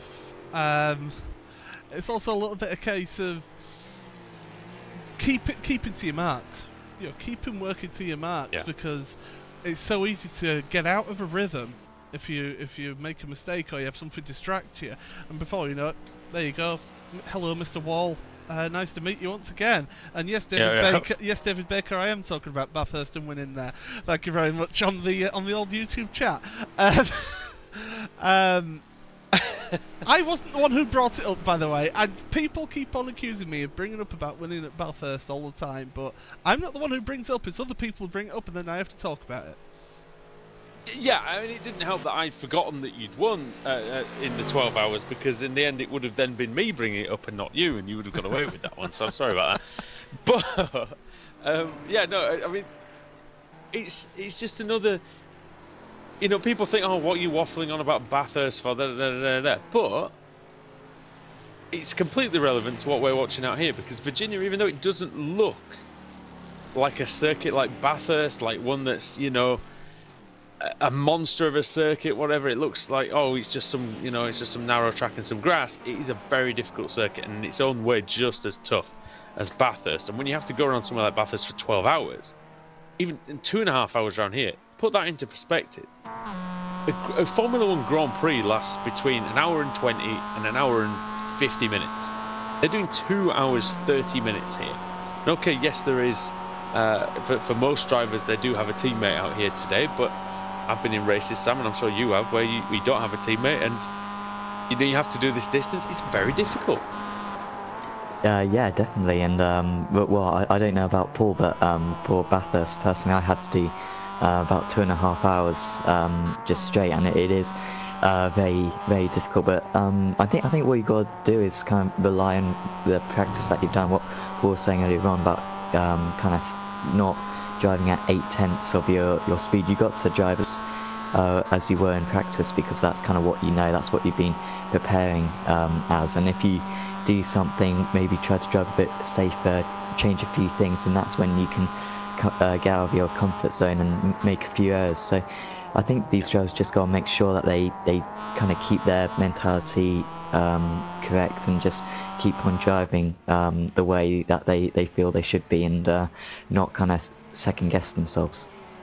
What's the gap, Paul, between Hartley and Kanchin at the minute? Because it looks about 15 seconds. So it's funny you bring that up, because I've been watching Kanchin, just looking at the old lap time comparisons up on screen as he's let one of the Porsches by his Kanchin. You can look at about 18.5 seconds between the two there, so the lap times have been pretty steady away, pretty similar, although he's lost half a second on that first sector just with letting that Porsche through now on Hartley. So like I said, the lap times have been pretty consistent and pretty close together between the two of them. And again, Kanchin is only running about 0.3 of a second slower than qualifying lap times. So I've never seen Kanchin drive before, and I think, I was thinking that'd be the X factor of this race. It'd be whether he was on par with Svenke, because I know how good Svenke is, and the fact that he is makes this very, very interesting, because we're only, like I say, only 18 seconds apart. Hartley still needs to hand over to Brian Holmes. He's going to be, a bit of extra time lost in the pits. So, yeah, we could see a really, really good race here between these two cars, and that could be the one that we focus on the most throughout the rest of the day. Well, I mean, again, I'm just looking at these comparisons across the sectors. Sector 2, Kanchin caught back that time that lost in Sector 1, so it's moved about as actually we've got a pit stop flying tortoise, is it? Number 95. Yeah, Michael Ruddick now in. So change of driver for the 95 car, and they'll be changing tyres as well. You'd imagine a full service for them. That car still looks nice and pristine though, Paul. I mean, that's what you need to do. And the longer you go into the race with your car looking like that, then the better your finishing position will be.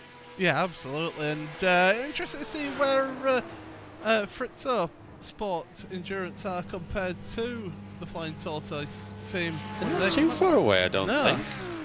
Well, he's getting ready to set off, and there there comes he goes. Mike Ruddick, and yeah, it's just a couple of corners difference, isn't it? Between Sancinelli and Ruddick. So, and like I say, Sancinelli, a good driver, so do what he can do. Lock up by Mike Dam into the oak tree, but luckily for him, he didn't actually go into the oak tree, because that would have been a problem. But remember a video, I talked to Alex about this quite a long time, pretty much every time we come here, is that, do you remember seeing the video iRacing World Championship Series, Paul, where everybody went off at the oak tree? I seem there was to about recall 12. that, yeah. There was about 12 or 15 drivers that crashed there in one race. I remember I was shown a video by an administrator of another league that he was officiating at a race at Virginia International Raceway, and the mother of all thunderstorms came along. Oh God! All on slick tyres are all the drivers, and the race got suspended. And in the paddock area, there was about 1.5 foot of water. Oh. it was flooded there. It was that bad, was this thunderstorm, and you know, hardly surprising that they went and postponed the race when that sort of thing happens. Yeah, I mean, definitely. You wouldn't expect that to carry on. I was at the worst, incidentally, the worst rainstorm I think I might have ever seen in my life was when in 2014 we were at the World Endurance Championship at Silverstone, and my God, did it come down. It came down so hard that they abandoned the race with 30 minutes to go. I ruined a pair of trainers on the way back because there was just so much mud and water everywhere, and I had an umbrella which I'd actually broken earlier on in the weekend, and I thought, oh, I'm not going to throw it away just because, you know, it might be useful. Well, trust me, I needed it in this occasion, and I literally from taking the umbrella down and opening the car door and getting into the car, I was soaked through, and that took 5 seconds. So that's the worst rain I've ever seen, and you could barely see the cars. It was that bad. And that was a WEC, you know, LMP1 cars, a lot of grip, a lot of power, and yeah, very difficult to control, I imagine, in those conditions. I was at Donington Park last year for the British Touring Cars before the final race of the Sunday, the final touring car race. It had the mother of all downpours.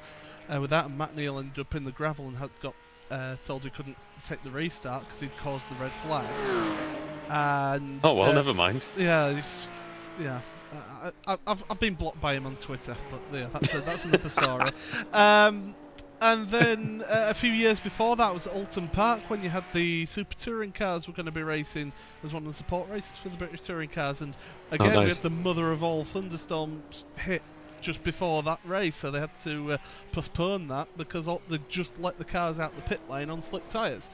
And they didn't want to, for some reason, didn't want to ruin these historic racing cars running on slick tyres in the rain. So, yeah. Well, I imagine they'd go from being historic to being history because they would have just been. There wouldn't have been anything left, I think, by the time. Where did you say it was? Alton. Alton Park, yeah. Well, yeah, they'd have definitely. Yeah, they'd have all been there. I think at Alton, it's not an easy place to drive. Anyway, I wonder why, Sam, why rainstorms seem to wait until people are racing cars around the track for it to happen. I don't know. Yeah, it's weird. That certainly, well, it's this country, isn't it? So it's bound to rain just when we don't want it to. But I used to do karting in real life, and I call it a race where it pretty much rained like torrentially for about 15 hours straight. And we just had to. It was basically just driving in floods for the entire time. And I think there was one driver where there was 4 races. The first 3 races, the rain on lap 1 just packed up their engine, and then they just went home for the 4th race. And it was absolutely horrendous. We had wetsuits and what can you resistant. do to sort of make sure that the water doesn't go into the engine? Then I mean, how can you prevent that? Well, it shouldn't be an issue, but it just seemed that day. Be fine, then, I guess. Yeah. Well, of course, we just had. I used to do Honda Cadets, which is basically just lawnmower engines, so they should be, resistant. Oh, because they're used to being in the rain and pretty water much around them. Yeah, because grass. Yeah, exactly. But for some reason, this one guy just had his engine pack up 3 times, and I think about half the field decided to go home for the last race. So that was not a nice day, and everyone was soaking wet, and it wasn't nice. Speaking of storms, Paul, as well, this track is obviously famous for the oak tree, and that got knocked over in a storm, didn't it? And they had to get rid of it. So yeah, it's a bit of a shame. The historic oak tree, it has to be said. It lives on in iRacing, though. That's the beauty of iRacing, that it's still there. It lives on. And it's remembered in all its glory on the inside of that corner, as we just saw Mike Dam actually go around that corner then. And certainly with you get these iconic things at tracks. I know at going back to Alton Park, the driver instructors tell, as actually Jimmy Hoomer's got back into the car in the number 4 on pit road at the moment. So give Puffin Racing a bit of love there. Show them on the screen. They're still carrying on here in this one. It's always good to see. But anyway, talk about sort of iconic trees and things like that. There's when you come out of Knickerbrook Corner and you're going up Clear Hill underneath the bridge there, the driving instructors tell you to aim for a particular tree that sort of stands out amongst the rest of the trees there, and that gives you your perfect marker for the line that you take heading towards Druids. And again, on iRacing, it's there. You can use that marker, and it's there. You can use it, and it's absolutely spot on. And I know Russell Laidler, who we'll see in the British Sim Racers Touring Car Championship that starts later on in March, that he was the one who basically told us that the driving instructors there say, use that tree, and you'll get your line right every time. Is that still there in reality, though, that tree? I believe so, yeah. Yeah, I'd hope it is. Oh, off goes Oscar Hidalgo. Just a small off, though, there for him. Interestingly for Hidalgo, he's got a battle on his hands, actually, because... And now, again, everybody has their own battles out there on the circuit. Oh! What? I've just seen him spin again. Oh. God, well, that seems to be a battle with that very part of the circuit. That's exactly where he spun before. And I think I might know why. Let me just go back on board and let me see what I think. Because I have driven the Ford Mustang a few times. I think I know what it is, Paul. I think he's braking as he's going into the corner. I think it's just completely unsettling the rear. I don't know if that's what you can get from that, Sam, as well, but that's what it seems to me as he's braking, and I don't really think he needs to do that. I could be wrong. Not driven the Ford on this track. I don't think I've ever driven the Ford at all, but from covering the Club 73 series, the Ford is notoriously difficult to control, particularly corner exit, but he seems to be struggling quite a bit with that corner weight transfer, entry. Isn't it, with this car? It kind of, because it lurches a bit. It's kind of boat-like, isn't it? And it. Yeah, I think that's a good way to put it. Boat-like. When it's on that edge, I guess braking would just mean that it just gets even more unstable, I think. Yeah, I think so. And the leader is in. The leader is in, so I'm sorry to interrupt, but driver change for DI Motorsports 83, and Mike Dam is out of the car. He's done his job here this afternoon, putting in his fastest lap of the race, just 4 laps from the end of his stint, handing over to Pasquale Pat Iannucci, and we'll see what he can do then, see how long this pit stop is. Travis Davis will take the lead, Paul, as he's still carrying on out there. Yeah. What lap did Davis make his first pit stop? Yeah, when did he jump same into the lap car? same lap as DI Lap Motorsport. 22-23 was it? Yeah, so he's able to get an extra lap here. Interesting, isn't it? Okay, there was a driver change earlier on, wasn't it, as well? Yeah, driver change earlier on. I know there was about a 40-odd second lead between the two of them when that pit stop was made for Iannucci to jump in, but it's interesting to see that Davis can get that extra lap of fuel out of the car. Yeah, and again, they might have worked out that it gains them a certain amount of time. I don't really know exactly how much. Rob Hartley's in as well from the lead in the MX-5s, and I imagine he's going to be handing over to Brian Holmes, unless he fancies triple stinting it here. I think we're going to see a driver swap. Also, Hidalgo is in as well from 10th place. Yeah, Brian Holmes is into the Mazda, by the way, so he should be taking it to the end now. Yeah, and very capable driver, of course, Brian Holmes. The Englishman is going to be looking to take this to the end. See what he can do. We'll see where he emerges. And it's going to be still in front of Capspire Motorsports. Then Lyndon McMurphy's just coming through the final sector.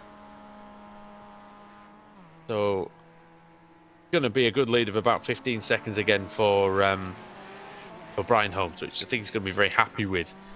At this point, Asprey Motorsports are still out there. with Sonny Kanchin as well. Travis Davis is still going, so he's managed to go 2 laps further, which perhaps indicates that they took a little more fuel maybe out of the last pit stop, but perhaps a little bit of hope for Ricmotech Motorsports White that they could catch back up to DI Motorsport and Pasquale Iannucci, just perhaps with their fuel conservation. Yeah, I think you could be right, Sam. And one thing that I've got to mention as well is Pasquale Iannucci. You'll probably be sick of me saying this, and he'll probably be wanting to prove me wrong a little bit. But he's usually a very fast starter, Paul. First half of the race, in the hour races that we normally have, he's normally right up there. He just seems to drop off a tiny bit in the second half an hour. So maybe watch out for that in the stint. Very, very quick at the beginning. Maybe just dropping off here, but obviously different car completely between this and Ford, because he's normally in the Ford Mustang, you see, as well, competing against Mike Dam. So I think we're going to have an interesting to see what Iannucci can do. Kevin Mills jumping back into the car for Fritto Sport Endurance. So the 57 getting their latest service on pit road at the moment, waiting to leave the pit road now. And certainly long pit stop, getting a full service done on that car. Revving the engine, waiting impatiently. He's wanting to get away from his pit stop. Burning all the fuel he's just put in. Yep, absolutely. This is the thing when people are sat there. Yeah, you've just put fuel as Travis Davis comes onto pit road finally here from the lead of the race. That will give Pasquale Iannucci the lead back here for that DI Motorsports car. But Davis 2 laps longer then on the fuel. And you can do that just simply by lifting and coasting into corners. So not so much any fuel map changes. You don't want to do that really in one of these cars. It doesn't really make that much of a difference. Not really much of a point, is there? I think but it might not really be a long enough race for that to pay dividends anyway. Even if you were going to do that, I think. No tyre stop for them, by the way, for Davis. 22.5 second pit stop there. We'll see what the interval is once. Quick one. Once the old timing screen catches up. Oh dear me, Ruddock and Holmes almost crashing the back section of the circuit. Sorry, Paul, to jump in like that. Well, do you know what? I'll get a replay of it. If it was very closing speed there, and it's like one of those incidents where you're walking down the pavement, you go one way, the other person goes that way as well.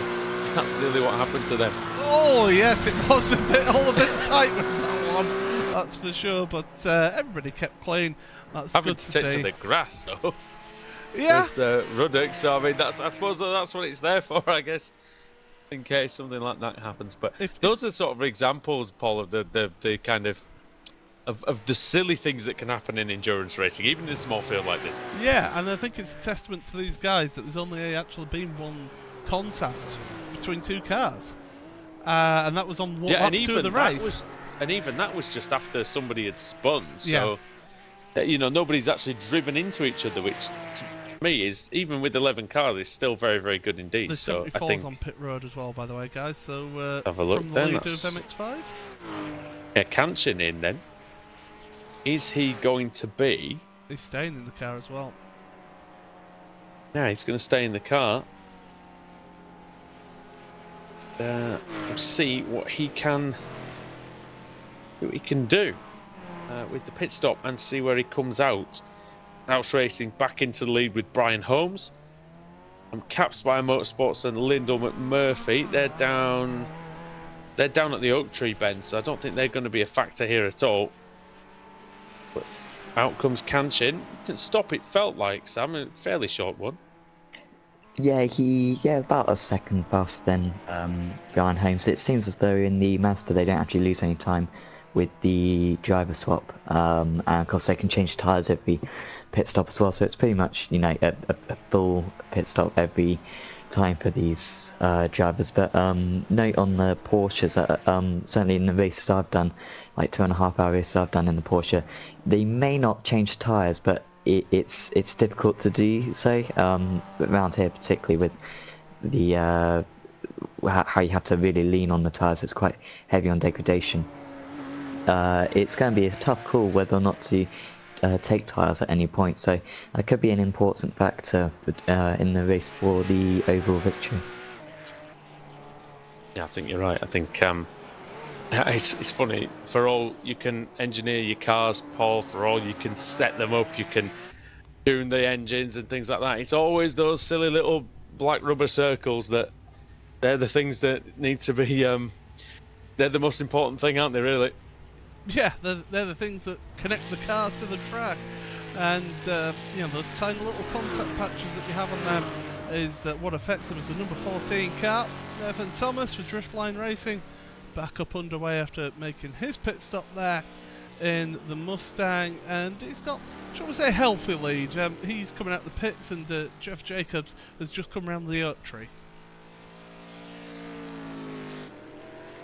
Yeah, let's see then. Jeff Jacobs is one of the league admins as well, doing a good job out there as well. A bit quicker than Matthew Cotillo, not much, by a couple of tenths, quarter of a second maybe. But again, a clean car, and it's all going to help them towards the end of the race, I'm sure. Nathan Thomas is now in car 14, Driftline Racing Mustang, the leader, of course, in that category. Do forgive me as well, for we haven't shown a lot of them so far because they've been so dominant, really. And I think, unfortunately, Paul, that's kind of the case. When you're whooping everybody out there on the circuit, you don't really get a lot of airtime. Yeah, the TV generally goes looking for battles elsewhere. The battle, really, that's the one that's on now, is between Travis Davis and Pasquale Iannucci. Last lap, 9/10 of a second faster was Davis, and looks to be gaining on this lap as well. So Davis, no tyres taken on that pit stop. That slight bit of damage on the front left, certainly not lacking any pace. Doing anything really to the performance of that Porsche 911, and yeah, I tell you, it's going to be very, very interesting indeed. What happens? I don't know. Keep using the word interesting, but it really is. We don't know what's going to happen. We're not sure about how this race is going to play out, and for a field with so few cars in it at the moment, the fact that we get that sort of uncertainty, I think, is definitely helping. And I think what we're going to do now is, as the second round of the pit stops is pretty much completed, we're going to go for another break. So join us back in just a few moments' time here on Apex Racing TV as the Ricmotech World Challenge continues. 3 manufacturers from 3 parts of the world, 150 minutes of concentration, and the skill to survive.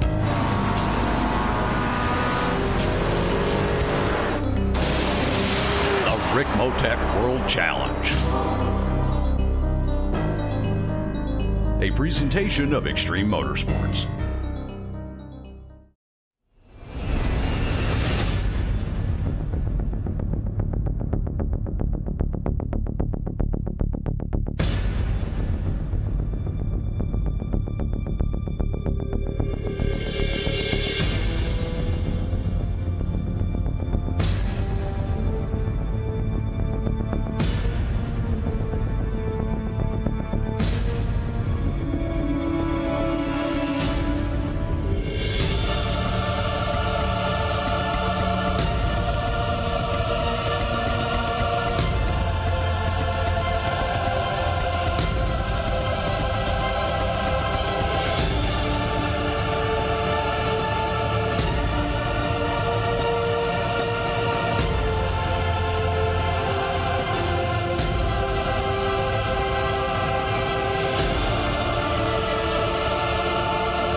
The car behind me is my Chili Bowl midget, the one that I won the Chili Bowl with.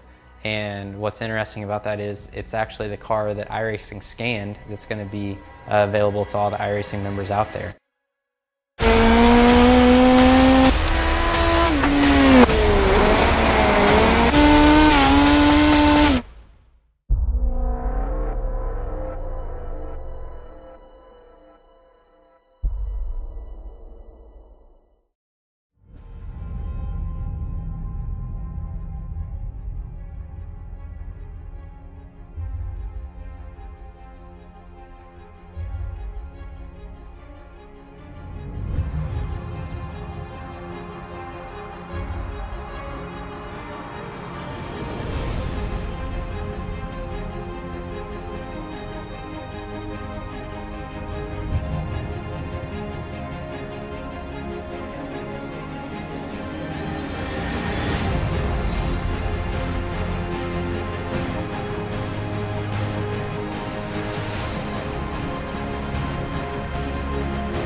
Manufacturers from 3 parts of the world, 150 minutes of concentration, and the skill to survive.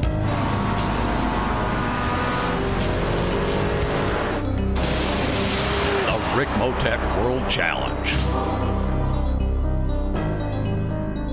A presentation of Extreme Motorsports. Which one? Flying Tortoise. So you join us back in the Ricmotech World Challenge. We've just had a spin for Michael Ruddock. He got on the grass trying to overtake one of the Mazdas, Sonny Kanchan, I think it was, and went off into the grass. Nothing really happened to him, though, luckily for him. And he carries on. That's not what he wanted at all, Sam. No, not quite. Yeah, I think he was lapping a Mazda and didn't quite see the incident, but shouldn't cost him too much, to be honest. He's a little bit on by himself. He's 1.5 minutes behind second and 2 minutes ahead of fourth. But the battle, which has started brewing just a bit, is for the lead in the Mazdas. Brian Holmes lost about 10 seconds a couple of laps ago with a spin down at turn 1, and that means that the gap between the top two is down to about 6 seconds. So certainly that battle now is the main one to watch. Yeah, it certainly is, and it's going to be really, really good, I think, for this last hour. Andrew Woodhouse Sam Fitzpatrick, Paul Smith here, bringing you the Ricmotech World Challenge, brought to you by TD's Tree Service. And, well, there are a lot of trees here in VIR, Paul, but I'll tell you what, it's this thing is really sort of heating up like a fire stoked with the finest kindling. I'll tell you what I'm going to try and do here, and I don't know whether it's going to work, so good luck, guys. I'm going to try and show that spin that Brian Holmes had. Let's go there. And you said it was into turn 1, so I've got it on the lap here. Yep. Heading in towards turn 1 now. And we'll have a look then onto the brakes. Oh yeah, just back end just kicked out, didn't it? And it's almost as if he maybe carried a little bit too much speed into the corner. It's just gone round on him. He's gone across the grass, back up and running, but that's lost him, as you say, about 10 seconds on that lap. So we were able to show that, so good news. Bad news is... Well done for going back that far, actually. The bad news is, by the way, the number 4 car is out. Puffin Racing, well, they were the ones who unfortunately collected the spinning Kevin Ford on the second lap. Came back out 7 laps down. I think they realised maybe that they can't quite make up any places, so yeah, that's where they have ended up being. And oh, Oscar Hidalgo, that's a blown engine, and can't make that back to the pits, so he's going to be out. So I'm not sure exactly what happened. I think a bad downshift. I think I can guess what happened there, Andrew. His engine blew. Sorry to be that guy. Bad downshift, I think, though. Hidalgo couldn't get back to the pits. He's back to the pits now. That's going to be a big tow. That's going to be a big repair. Probably worth just parking that one up, I'd say now. Yeah, well, we are, 40 minutes from the end? 45 minutes from the end? And I think an engine replacement is something like 50 minutes, isn't it? So 50 minutes, did you say? 50 minutes, yeah, I thought it was. Yeah. 5-0, well. Definitely. It's somewhere around 45 to 50 minutes, yeah. Yeah, there's definitely not much point in carrying on in that. Yeah, he's third place anyway.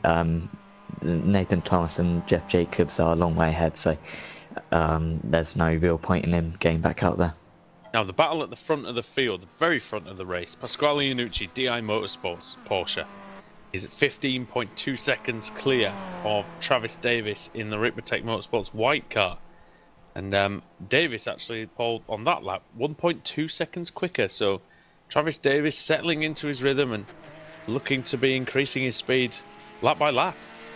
Yeah, looking at the comparison of lap times, Michael Ruddock behind, of course, who we saw have that spin, was slower on that last lap and dropped back. But looking at the two leaders, that's the times we're looking at.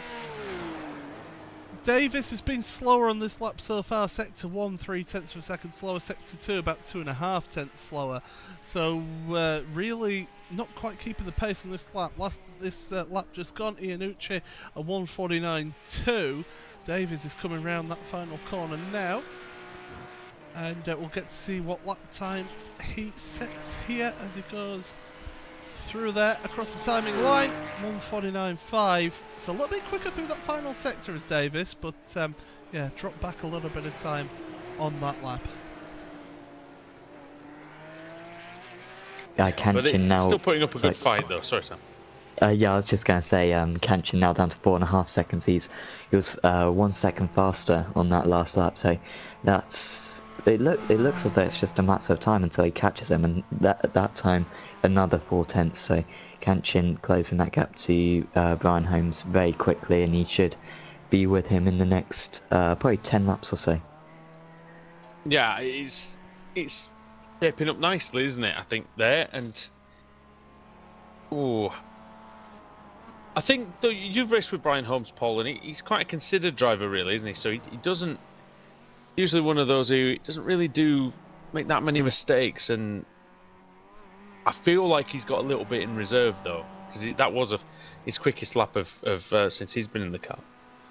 He's a good driver, is Brian. I was pleasantly surprised when he jumped into the Kia at how quickly he was able to pick that car up last season in the Pro Series. And took a win, didn't he? Fairly early on, I believe, in the first maybe 3 or 4 weeks that he was there. Yeah, wasn't it Silverstone when I was having to cover it? Yeah, I think because Adam was going. Oh right, did he win one there as well? Yeah, yeah, because we were at the Nürburgring at that point, and we all sat and watched that. It was good fun. And he's off though there. Yeah, we're just talking about it. We're saying all these nice things about him, and there he goes off on the track. And the trouble with doing that there is that you lose that speed all the way down the straight.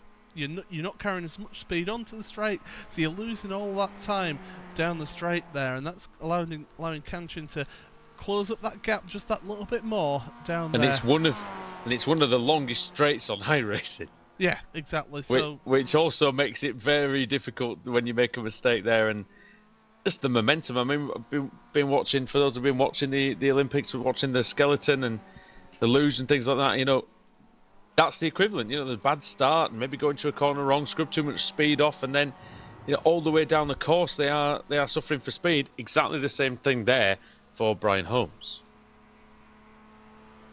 Yeah, it's all about carrying that speed through the corners, particularly around here with so many kind of fast sweeping corners onto longest straights. It's mainly about getting the exit right and really propelling yourself down that next straight. So that is an important factor to this circuit more than any others, really. Travis Davis about to put a lap on Kevin Mills, a second lap for them.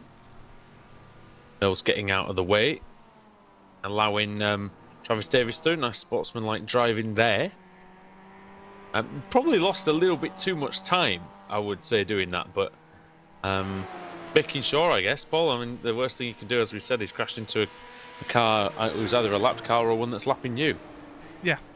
You don't want to be making mistakes like that, where it's just a silly thing that loses you time and also damages your car as well, which would severely affect them towards the end of this race. Still putting the effort in here. Just having to give a little lift there on the exit the final corner as they're heading towards the start and finish line again.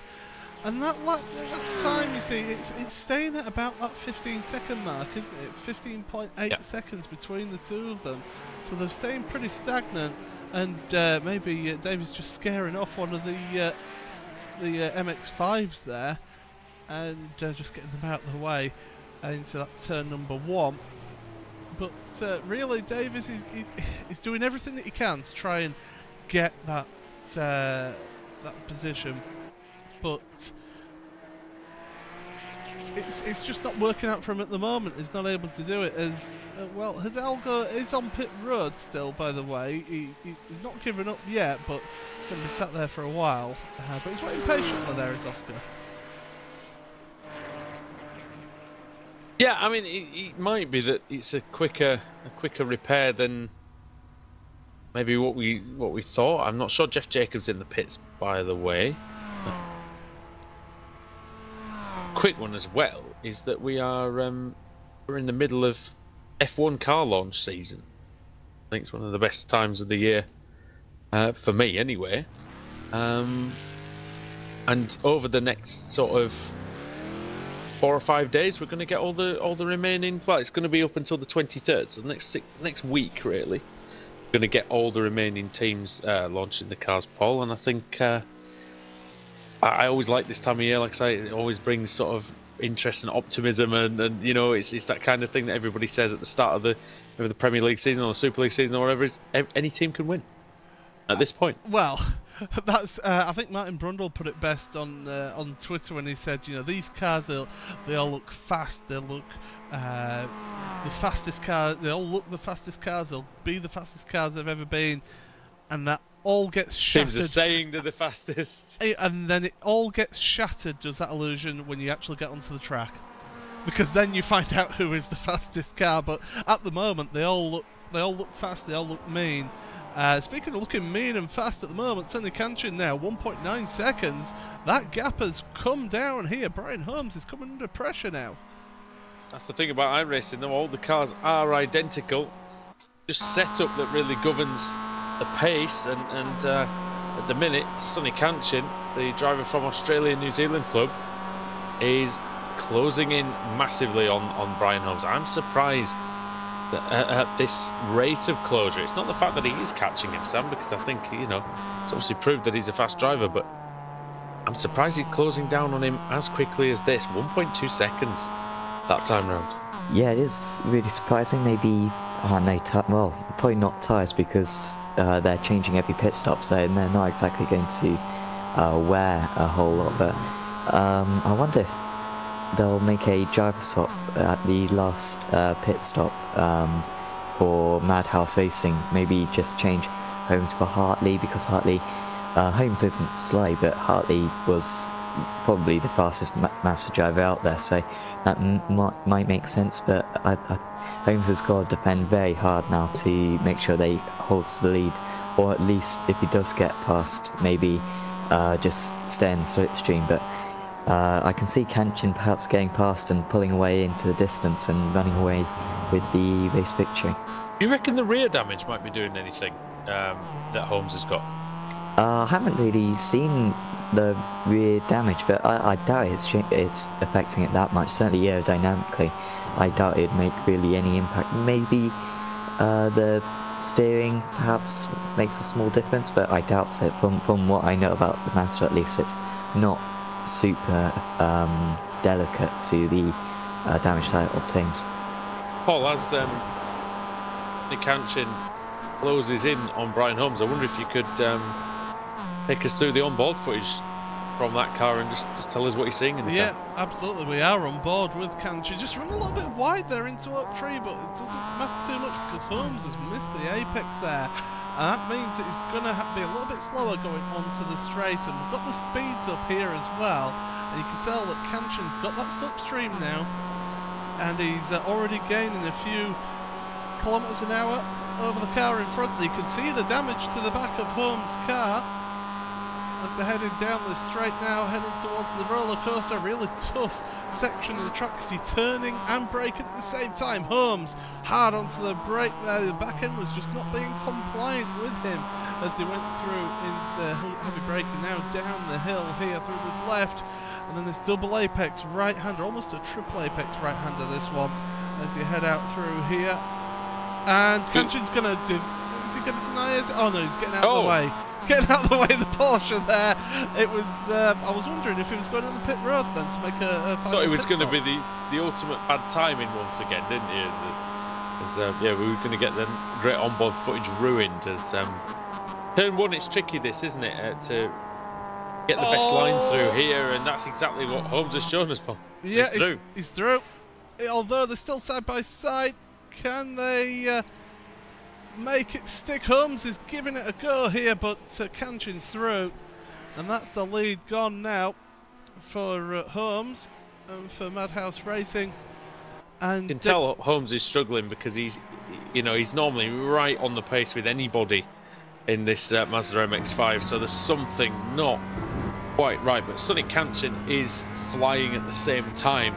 Can't take anything away from what he's doing because he's the fastest man on the track in that category by a second on that previous lap. So, and yeah, that was with a bit of slipstream advantage, Sam. But Kanchan is on it, and it's his race to lose now. Yeah, absolutely. Unless, like I said earlier, unless Holmes gets out of the car and Hartley gets in the car instead, because he's going to have the slipstream here.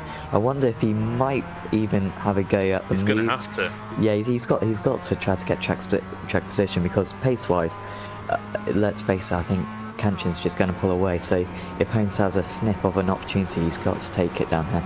Here we go. It's like two lanes on the motorway, Paul, and you saw the fast lane going past on the other side. And he's just staying behind. Yeah, he's backing out of it here. Is he thinking tactically just save a little bit of fuel but have a quicker pit stop? Is that the reason why Holmes is slower at the minute, though? Is it the fuel? In general, could he be saving? I mean, he could obviously be saving, but Kanchan, well, he's on a good strategy as well himself. Well, he's got this figured out too. Kanchan going to go into the pits? No, yet again he goes as close as he can to the inside white line. Here comes Holmes again. This time it's a better run. Let's think about the outside. Will he think about the inside? No, he doesn't. Backing off again, off the power. Lifting coast into turn 1. Tricky corner. Never truly know how hard you need to attack that first part. It does open up slightly in the second part. 2 is a left-hander. Into 3. Almost a 90. Almost a 90. 90 left there, and almost another one here. The switchback of 5. Double apex again.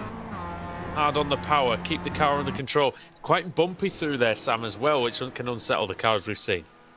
Yeah, definitely, and in the Mazda sometimes those bumps can get the better of you, but at the moment Kanchan just struggling to pull away. Maybe Holmes was just, you know, backing off, maybe trying to save a bit of fuel, wanting Kanchan to catch him up and then stick in the tyre. I doubt it, to be honest. I think Kanchan does have more pace, but Holmes seems quite happy right now, just following in the slipstream, and we'll see if he tries to make a move down this back straight this time. He's certainly going to be in range, so it's really his choice whether he wants to lead or not. Suddenly, Paul, he's a lot more comfortable, isn't he, Brian Holmes, now that he's almost behind Sonny Kanchan, and he's going to see whether, I mean, is he going to just stay there? It looks like he kind of is at the moment. Well, thanks to Lee on the YouTube chat. Is he going to give him a push? Oh, he's just sitting there. He's just sitting there for the time being. He's comfortable there, is Brian. But yeah, I'm just about to say, thanks to Lee, who's mentioned it on the YouTube chat. Brian does have some new equipment, so just take a little bit of getting used to new equipment. I know that from getting myself some new pedals from no cheap plugs, but Fanatec pedals I got myself a little while ago, so I've been getting used to those, and you know, it does take a little while to get used to the feel of everything and how the steering goes. For example, if you've got a new steering wheel, Brian Holmes to the outside here, not going to go for the move, I don't think. He's got the Mustang behind him now, and the 38 car, Jeff Jacobs, is back there. By the way, Michael Ruddock is on pit road for the Flying Tortoise Motorsports car. I think well, Travis Fenke's saying on the chat that he actually did drive into Rob Hartley earlier on. He did drive up the back of him, so I believe then that we've figured out the cause of that damage on the back of car 58. So Travis Fenke was the culprit on that occasion.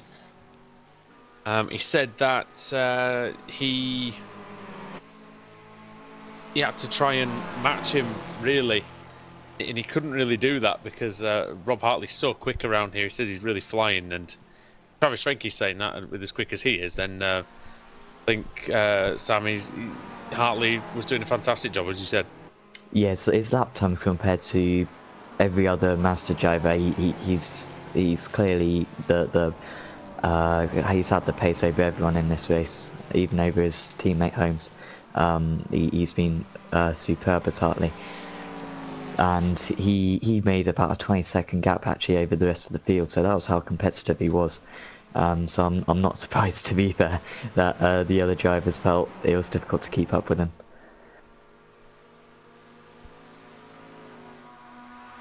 Okay, so just under half an hour to go then here on Apex Racing TV, the Ricmotech World Challenge. We are proud to be bringing you this new series on Apex Racing TV, brought to you by Ricmotech.com, which is your source for high-performance sim racing equipment. Like I say, once again, visit them at Ricmotech.com. And also brought to you in part by TD's Tree Service. And the man who runs TD's Tree Service, Travis Davis, is up in second place at the moment in this very race, and only 12 seconds behind the car of Pasquale Iannucci, Paul, and 6/10 quicker on that lap was TD's Tree Service. So, like any good lumberjack, hacking into the lead there. You've been waiting to say that, haven't you? I haven't, no, but I've done it now. Yeah, he's doing a good job, is Travis. Getting it a bit closer now. As you say, 12.7 seconds. Half an hour remaining in this race. There is still time available for him to get a result here, and we expect a splash and dash as well, don't we, from everybody. So, I mean, we've seen Jeff Jacobs have his different pit stop, and of course Flying Tortoise have had their different pit stop strategy as well, so they've both had their final pit stop. So it's how this final pit stop goes. I mean, will Travis Davis, Ricmotech, will they actually take tyres in this final stop? Because they didn't on that last pit stop. No, and we said tyres are going to be important, and we're going to see different teams doing different things throughout this last part of the race, the last quarter or so. So, and it's going to be good. It is going to be good. We did not think, Sam, that we would have 2 lead battles at this point of the race after about 20 minutes of the race, I think. Yeah. Well, the Masters, to be fair, in the first 20 minutes, they were all quite close. But the Porsches particularly, they really spread out quite early, and I think Travis Davis had a bit of a slow pit stop early on, and I think the gap was up to about 40 seconds at one point, and we just thought, oh, maybe the Masters could close back in, but the Porsches, yeah, Davis made an error, hasn't he? So 23 seconds now, commentator's curse, I guess, and yeah, I think he spun earlier this lap. Yeah, it's coming out of the tricky first sector of the lap. Luckily kept it out the wall, but that's cost him a good 11 seconds as that incident. We've seen it on replay now. In fact, we'll go on board with that one as well, just to have a listen. Maybe he was too excited with us plugging his business, and but the what a shame for TD. Didn't hit the wall though, as you mentioned, and that's the big thing. So got away with it. But that is a shame, because we were looking forward to an excellent battle there between those two. But that's all kind of curtailed that now, hasn't it? Yeah. No, I agree. Shame, because I think we've got about 29 minutes. No, I was going to say over 20 seconds. Sorry, between the two drivers now. So between Iannucci and Davis, he's lost 10, 11 seconds. So that one could be done and dusted. But we'll see. We're never sure, because all it takes is one mistake from Iannucci, and that would bring it right back together again. Kanchin and Holmes still fairly close together. What we're seeing, Sam, now is Kanchin just starting to stretch away a tiny bit. Yeah, he's just edged away a little bit on this lap. I think on the last lap, they were pretty much evenly matched. So that gap has literally just formed on this lap. So I wonder if maybe Holmes made a little bit of an issue. He made a bit of an error, so. But just down that back straight, he gained 3/10. So it's so difficult to pull away. The Mazda slipstream is extremely powerful.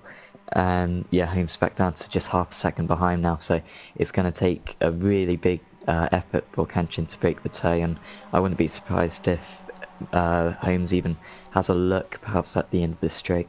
We cover a few MX5 series here on Apex Racing TV, and one thing we do see is the obviously the prevalence of the slipstream, and we're seeing that here again today. But Paul, how hard is it when you are maybe 4 or 5 tenths quicker than another driver, and you would normally be able to build a gap, but in the end you just see him coming back towards you. You almost think, oh, what's the point? But you have to keep pushing. I don't find myself in that position very often, I will admit that, but it's frustrating when they're just sitting there in your slipstream and you're like, oh, just make one little mistake. As your leader comes into pit road, by the way, while we're watching that battle. So this is Iannucci's final pit stop then of the race. But going back to that means point, Davis takes the lead as well, by the way. Yeah. Going back to your point, as Kevin Mills also comes onto pit road, I believe, for hits. No, he's just had a spin, Paul. Yeah, that's a spin. Let's get that on replay. Definitely not pit road there. That is that's the grass verge. Yeah, it's so easy to lose control there at that point as well, heading into the roller coaster, but able to get it back going again, and Mills is up to speed once again, and onto pit road now. He is actually on pit road now, yeah. It's annoying. How annoying is it, Sam, as well, when you spin just before your pit stop? Oh yeah, and what do you think? I was 2 corners away from, you know, making it without an error, particularly if you haven't made an error. But the entire stint, I don't think Mills has, so that was, I imagine, a little bit frustrating for him. It seems like he's going to stay in the car then. No, he is actually giving the car back to Sancinelli. That's going to make the stop a little bit longer for them, but they're not really racing anyone. I think they're a minute behind the Woodhouse before the pit stop, so they can pretty much take as much time as they like, just try to get to the finish and secure that 4th place. I did a whole stint at Le Mans. It was 2.5, 3 hours, something like that, double stint, and spun on the way into the pit lane and got an unsafe entry penalty as well. So it's a terrible feeling, because you think, oh, the hard work I've done in this stint, and of course you throw it away with something silly like that. And yeah, it'll be annoying for Mills. However, he's now out of the car. He's handed it over to Edgar Sancinelli, and of course, Paul, they're not really fighting anybody at the moment, so it is kind of, you know, it is kind of okay for them to be in this position at the minute. Yeah, it's get some a bit more experience at this as well, working together as a team, and get used to that driver swap, see how they sort of compare each other. And when you're in that position, it's also almost effectively like a test now. It's almost a test session just to see how you're getting on here. Speaking of sort of unsafe pit entries, I think my record was in the Winter Series a couple of years ago when we were racing around the oval at Twin Ricmotech. I got ploughed into and sent flying over the pit wall. I got done for unsafe pit entry and speeding into the pit lane at the same time whilst flying through the air. So yeah, I think I beat you there, Andrew. I think the pit sensors. Yeah, I think the pit sensors don't take into account whether you're actually on the ground or not, unfortunately, which is a shame, because obviously there's not a lot you can do. That's what happens with the NASCAR pit lanes, though, isn't it? And oval pit lanes in general. It's just a bit of an issue when you have an accident on the straight, something like that. I remember I was in the final of the. I once got to the oval final of the World Cup of iRacing, and I clipped a wall on the outside. It was in the truck cars and the trucks, and I went into the pit lane as a very last minute decision, fully sideways going into the pit lane, and I did get an unsafe entry for that. But the commentators were absolutely. It was on Glacier back then, actually, and I think the German fella and I think a Belgian fella or a French guy in the commentary, and yeah, they went absolutely mental for it. So I absolutely loved it, and it was great. I could never find it again, unfortunately, to watch it. I don't know if it's still about, but 2011 or 12 World Cup of iRacing final. But yeah, that's kind of my proudest moment, is making it to that. But yeah, the race didn't go particularly well, because a fellow English driver spun in front of me, and I ended up crashing trying to avoid that. So yeah, that was all fun and games, but not fun and games out there on the circuit at the moment for these guys, Sam, because pushing hard into the last half an hour, the Ricmotech World Challenge, and Guglielmucci is now on the attack.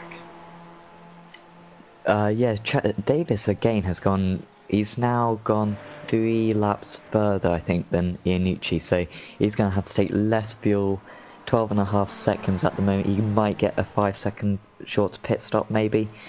Could drag him slightly closer, but I think it's going to take an issue for Iannucci, for Davis and Ricmotech Motorsports White to have any chance of taking the victory. But in the Mazdas, Madhouse Racing, with Brian Holmes at the wheel, is still really close to Sonny Katchin, staying in that slipstream.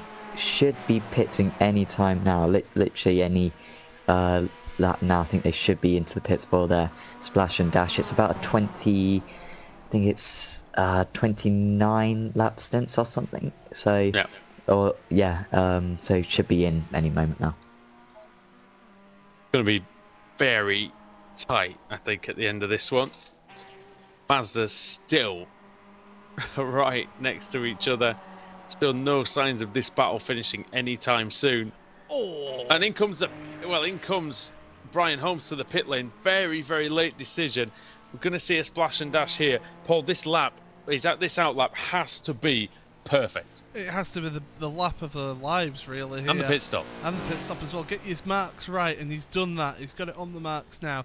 He's waiting for that fuel to go in. He's changing tyres here, which we've seen all the Mazdas do on each pit stop. Zachary Rubin, by the way, has had their final pit stop, 31.3 seconds in that Cap Spire Motorsports car. But here we are then. Holmes on the road, waiting and going. 21.9 seconds. That's the number we're going to look out for how long that pit stop was. And I think they've actually just bashed out the rear of that car a little bit whilst they were getting that fuel. Yeah. Looks a little better, doesn't it? Yeah. And might just give them an extra kilometre an hour or two on the straights. You never know. Might be enough. But this is the lap for Brian Holmes, Sam. He really needs to get on with it. Yeah, this needs to be perfect for him now. He's got a bit more fuel, of course, but of course fresh tyres, and those tyres straight out of the blanket should be really, really competitive. He's got a clear track. Actually, no, he's just got one Porsche behind him, I think. That's Michael Verduk, who may cause a little bit of an issue for him. But it's also a big lap for Sonny Katchen because he's really been struggling to break the toe, and if he can pull out a good lap here, exit the pits a couple of seconds clear of Brian Holmes, that could be the gap he needs just to pull away and take the checker flag. Katchen's been really consistent throughout the stint. He hasn't gone under 207.6 really, but he's not gone over 208.3 apart from one lap with the traffic. So that will, and I think that might have even been the lap when he overtook Brian Holmes. So we'll see. Who pits, sorry? Travis Davis pits. Yeah. Travis Davis then in from what was the lead. It's not anymore. Just a splash for him. Here comes Katchen. ED gets underway. He's not engaged the limiter, Paul. Oh dear. Don't talk to Russell Laidley about that. No, I won't. He's scarred for life now. But look, the green commitment cone, he went past that. And he was on the pit limiter for another 3 or 4 seconds. Oh. I mean, it's probably only cost him a second or so, but you don't want that when you're fighting in a battle. Which do we think Iannucci needs to stop again? No.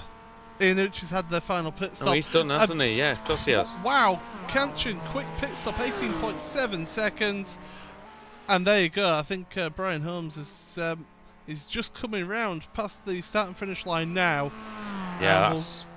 Well, he's certainly in the lead as Katchen. We'll get to see what the times are once the computer time screen just settles itself down. It's about 5 seconds is the gap now.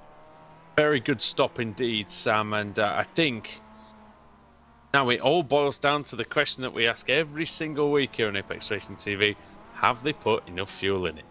Yes, that is the big question. 5 seconds the gap, and he just needs to get home. He can afford to save a little bit of fuel, I guess, but Holmes, he seemed quick actually at the end of that stint. Early on in that stint he was doing kind of 2-minute 8s, 2-minute 9s. At the end of that stint he was going a few 2-minute 7s, mainly 2-minute 8s, in fact mainly 2-minute 7s, so he could perhaps bridge that gap if they are a little bit underfueled, but I think Katchen's going to have the pace to win this one, unless perhaps Katchen didn't change a tyre. Perhaps Holmes did all 4. Maybe Katchen didn't do all 4. But he should be okay to the finish now. I think Travis Davis has had a little bit of an issue on this lap because he was 19 seconds behind when he came out of the pits. And he's now down to 24.2 seconds. So bit of an issue for him on this lap. And yeah, it's not the best outlap for him. Yeah, he spun at the tree. Yeah, he went in a little bit too fast, lost the rear end, lost about 5 seconds with a spin down at that 90-degree corner. So that now 24 seconds behind. So long way back for him.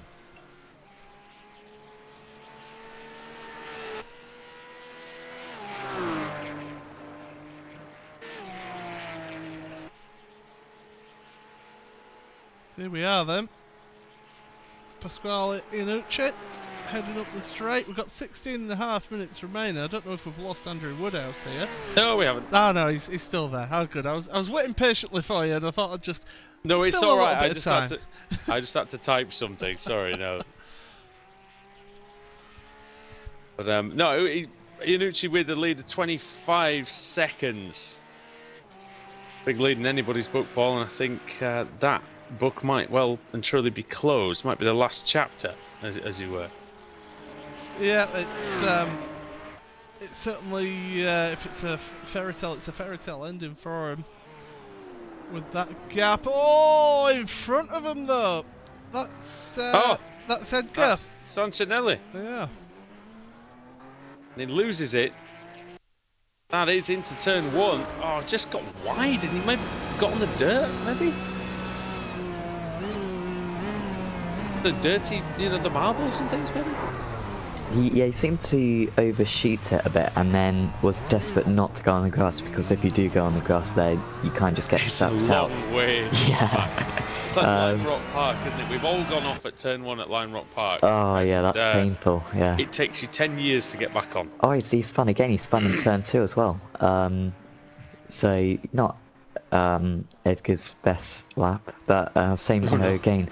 So he's desperate not to go off the track, but he just locked up the tyres and spun round. So probably didn't actually lose any more time than if he had gone off the track, because he would have had to have taken a big detour. Leader in the Mustang is in Nathan Thomas. Comes in for his final stop, just a splash and dash for about 15 minutes. 7 laps, something like that maybe. 7 or 8 laps for Thomas.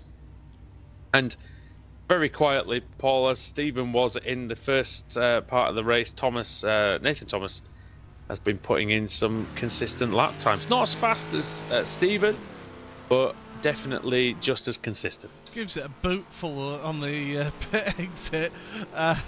Leaves a nice 11s down the pit lane, that's for sure. But yeah, back up and running for Nathan Thomas. And he's looking at, it was about a minute and a half ahead going into the pits there. Jeff Jacobs, has Jacobs actually had their final pit stop? They're heading down towards the roller coaster. I don't think they've actually had the. Oh no, of course they were out of sync, weren't they? Because they had the shorter pit stop to start with, and then they've gone for the longer ones towards the end of the race. So yeah, they're still going. They've had the final pit stop, a minute and a half behind on the lap before. We'll see once the timing screen sorts itself out what sort of time frame they are behind. You're going to be looking at about a minute behind, really, aren't you? Or just under that. As he goes across the line, you're looking at about 52 seconds or so, 53 seconds behind as he goes into turn 1. So I mean, it's been a shame that we've not been able to show the Mustangs much really in this race, but that's because there's been such a big gap between them in that one, and that's mostly down to the actual, the pace of Stephen Thomas in the first stint. Sorry. So Brian Holmes has just gone off at the tree again, that 90-degree corner. Seemed to run wide on the fast right-hander before, and did well actually to keep it out of the barriers. Once again, dip a wheel onto the grass, and you had to take a big detour, and that really cost Holmes there, and he's now 10 seconds behind, so he lost about 4 seconds with that. Not much space on the outside of that corner either. If you do run wide, it is tough to get back on, like you said.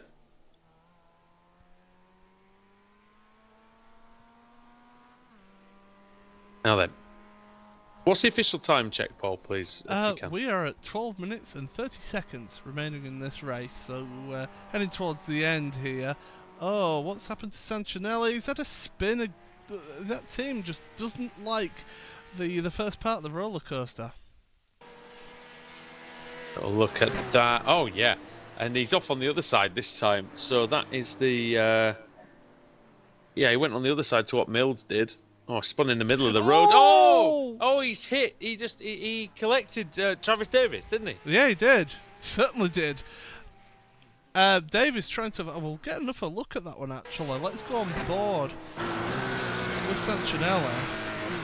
I think he's just locked his rear brakes, lost control of the car, and he's just not looked... he's not had his Tried teammate... to turn around straight away, did he? Yeah, he's not had his teammate say hold it there, wait, or maybe get into reverse. And just driven it to the side of Davis there. Davis looks like he's got away with it, but Dan, we saw that a little. You know, I'm not sure he has got away with it. Looking at it, but we saw what a little damage to a little hit did to the car of Puffin Racing earlier on. Yeah, he was lucky that it wasn't on the corners on the nose. He already had a little bit of damage there, so yeah, it's probably going to cost him a little bit more time. That incident is now under review by the stewards. I assume it'll be like a post-race decision made by the stewards, but yeah, it'll be interesting to see if a penalty is awarded. I don't think it's going to affect the final order. Actually, I think Sport, that's why they might not give a penalty, because it doesn't really matter, I guess, does it? In terms of it's not going to punish the offender. It might be that it gets looked at after the race. It might be a penalty for the next round. It's probably more, you know, maybe a back of the grid penalty, Paul, something like that might be, or some kind of time penalty, maybe. I don't know. It depends what's open to the stewards. I mean, I do a little bit of stewarding for the new endurance series, and you know, you've got your policies there. You've got the level of penalties that you can award, and certainly if you look at it post race, then you can look at things like even like a warning or even back grid penalties, things like that. So you've got a whole raft of things, or even give a time penalty on the final results, which it's not really going to affect the final results here, but it's certainly a punishment that can be handed out here. Yeah, and we'll see what. And it is a warning. It is a warning from the stewards for car 57 and Sancinelli. Unjustifiable risk was the reason that they gave. That's right. I mean, really, it's a mistake. That's what that was. It wasn't malicious.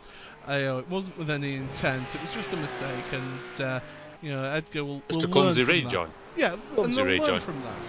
And again, he's 2 laps behind Michael Ruddock, and he's 5 laps ahead of Nathan Thomas. So it's not going to affect his position, and you couldn't give a penalty that would justify losing a position when it's 5 laps to the next car. So it makes a difference really there. So yeah, good decision. And I suppose it will go on the record. So if there is another incident in the next race, maybe the penalty will come. You know, that sort of thing, isn't it? So accumulation, I guess, is what the referees say in football and rugby, I guess, are fouls. So yeah, Motorsports heading, but the win, Sam, and really, not obviously to count the chickens just yet, but Mike Dam and Pasquale Iannucci, we said at the top of the show that it was going to be, they were going to be favourites for the victory, and they have proven that they've been strong enough all the way through.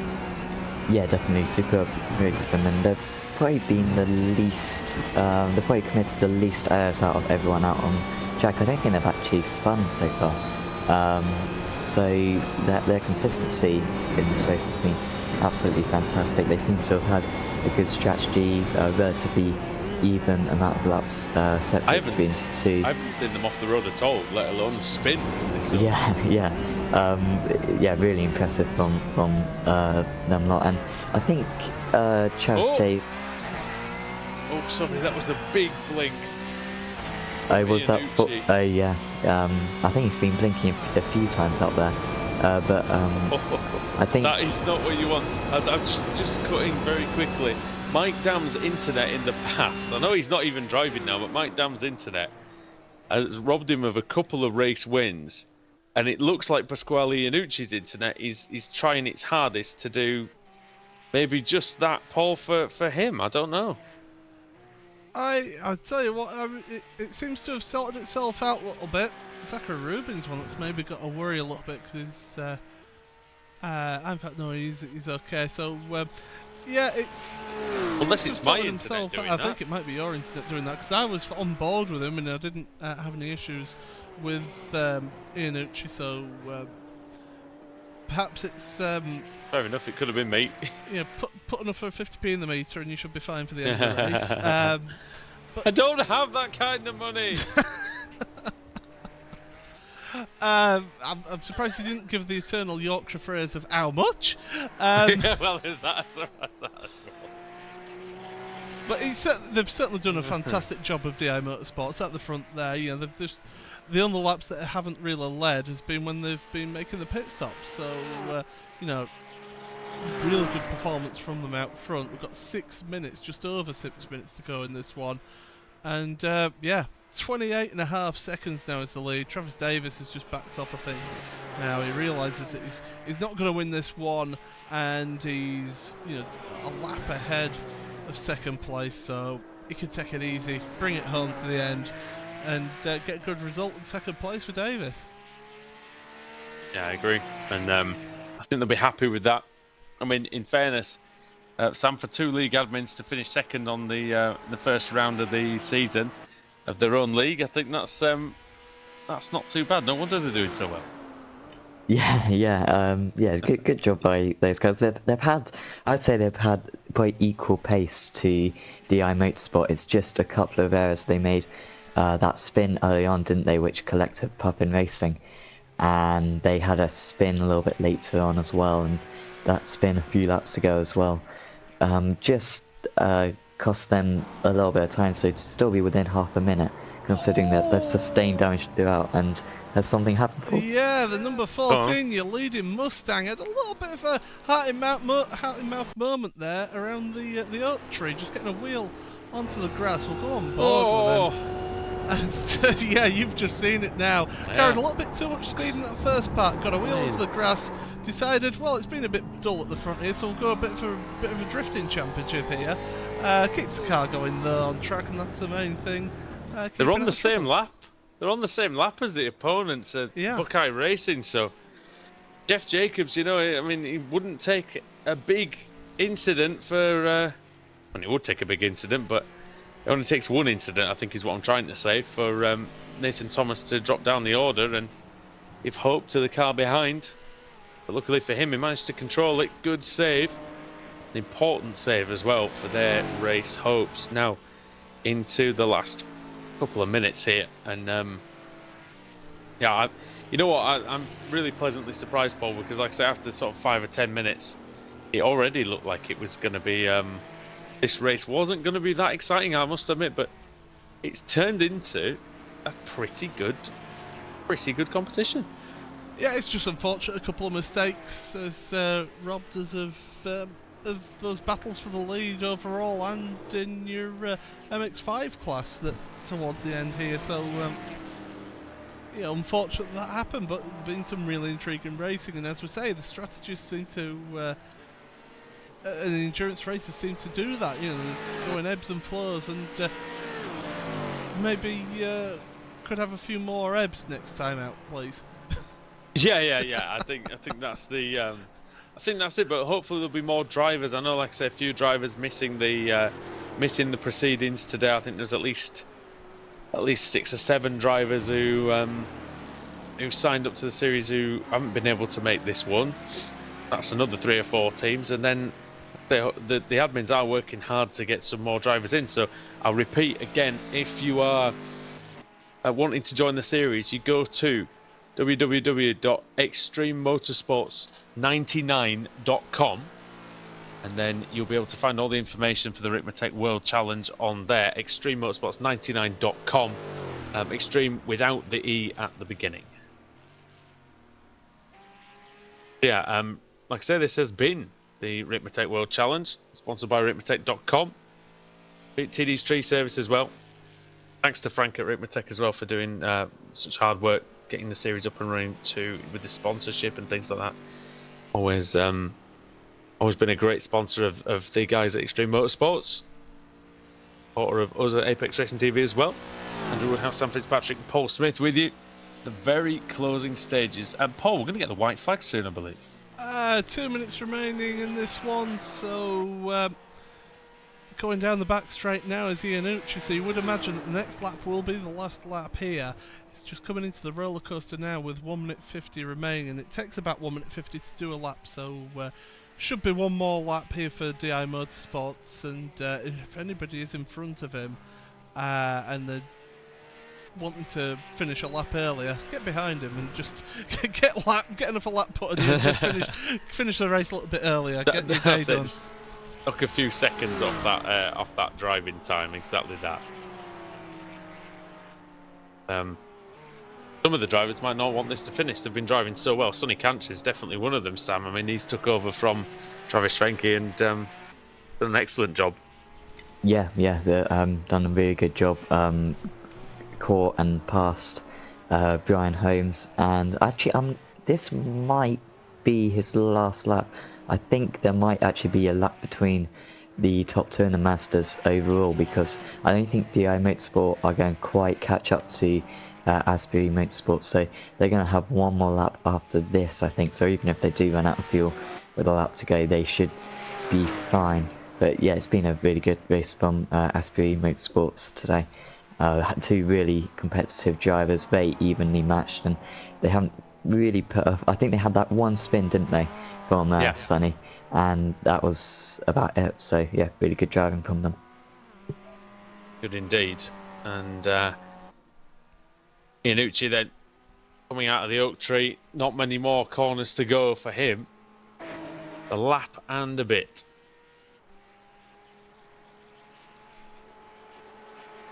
It's been a good performance, hasn't it, for Dam and Iannucci? We knew they would give us a good run today, but I think the unknown factor was the car, really, Paul, and they've dealt with that very well. I mean, it looks like it's just come off the showroom floor, that one.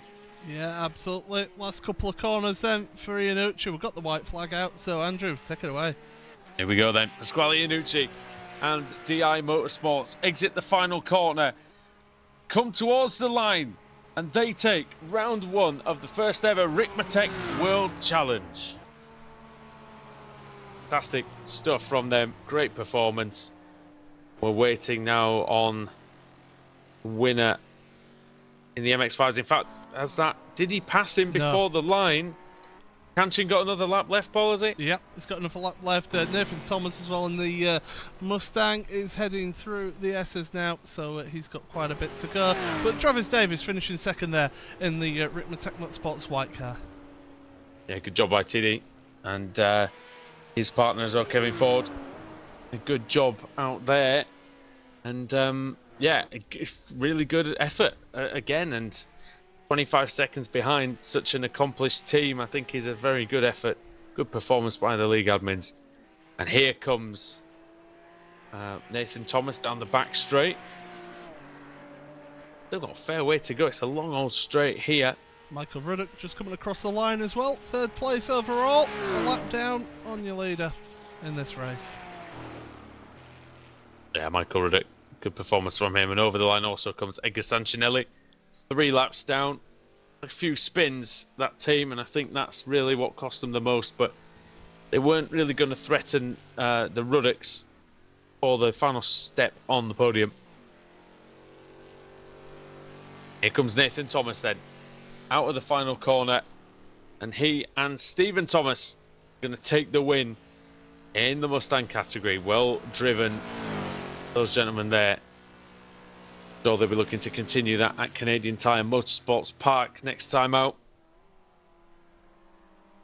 Sonny Kanchin through the final sector, and Paul, he hunted Madhouse Racing down. He passed them and he drove away. Certainly did. Fantastic job from them at Asbury Motorsports. And then the number 74 car, Sonny Kanchin, across the line, taking the win there in your MX-5 class. And taking the win by a lap at the end of that, because Brian Holmes, of course, it finished after the overall leader. Yeah, fantastic stuff, and just really solid performances all round, and just a fun race to be a part of. We are happy that it got to where it did in the end. Okay then. So, take you through the finishing order then for round 1 of the Ricmotech World Challenge. VIR Motorsports with Mike Dam and Pasquale Iannucci take the overall victory and class win in the Porsche, 25 seconds ahead of Ricmotech Motorsports' White, Travis Davis and Kevin Ford. Flying Tortoise Motorsports with and Russell Ruddock in third, 1 lap down. Feature Sport Endurance with Kevin Mills and Gassanchinelli with 3 laps down. And then 5th place on the track and winning the Mustang category was Stephen and Nathan Thomas for Driftline Racing, car 14, car 38 Buckeye Racing, Jeff Jacobs and Matthew Katila. And then into the Mazdas, Asbury Motorsports number 74, Sonny Kanchin and Travis Svenke bringing home the spoils there, ahead of Madhouse Racing, Brian Holmes and Rob Hartley. I'm going to call that a little bit of an upset, but it's always tough to come out and say that. You know, you don't never really know until the race gets underway. Capspire Motorsports number 63 in third, Zachary Rubin and Lyndall McMurphy with a solid performance, finishing on the same lap as the 2nd place team. And Puffin Racing, they retired after not too long in the race, but half distance, because they did have a crash with Kevin Ford on lap 2 and tried to get back out again. Did really make a good impression in trying to get back into the action, but yeah, it was too much in the end. And Fiorina Ferrari Club, Oscar Hidalgo, finishing in 11th place. Puffin Racing, incidentally, just give the guys some credit as well, even though I don't think they all got in the car. Jason Lundy, Jimmy Hu, and James Stacey. Right then, so Paul, we're just waiting to see if any of the drivers are going to come and join us for an interview. But your thoughts on the meeting as a whole? Yeah, I mean, for a small field, we still had some really good racing out there. And the MX-5s, well, you always get great racing from MX-5s, that's for sure. And they certainly gave us some excitement out there. The lead battle as well, overall, that was getting a little bit closer, but a few issues for Ricmotech just meant that they weren't quite able to take that one, but VIR Motorsports deserved that one. And Driftline, you know, we didn't really mention them that much in that race because they did dominate that Mustang field, but they did a fantastic job out the front there. Just one little mistake that we saw towards the end of the race there, but certainly good effort from them to be able to get that result in the Mustangs and to absolutely dominate the Mustangs. Hopefully there will be a few more of those Ford Mustangs in the next race meeting, which is at Canadian Tire Motorsports Park. Just going to see if anyone will join us. Is it worth going for some adverts, Paul, and seeing if we can... Yeah, we can do that, that's for anybody sure. back in? All right, well, so we'll go for a little break, and then we'll be back in just sort of, I don't know, 5 minutes' time. We'll see if anybody's here with us. 3 manufacturers from 3 parts of the world. 150 minutes of concentration and the skill to survive.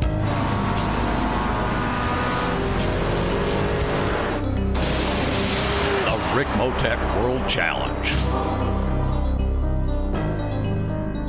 A presentation of Extreme Motorsports.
Red Bull GRC is now available on iRacing. I personally put my blood, sweat, and tears into this thing, developing the cars, the tracks, the dirt, making sure it is authentic as possible, and I really think you guys are going to love it. The best part is that this 600 horsepower Volkswagen Beetle is free to all members. So get signed up now and come race me online.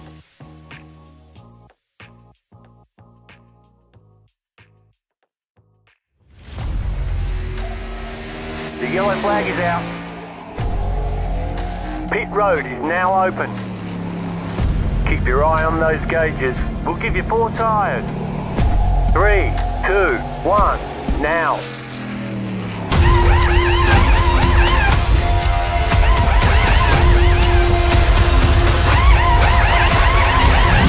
We're done. Get going.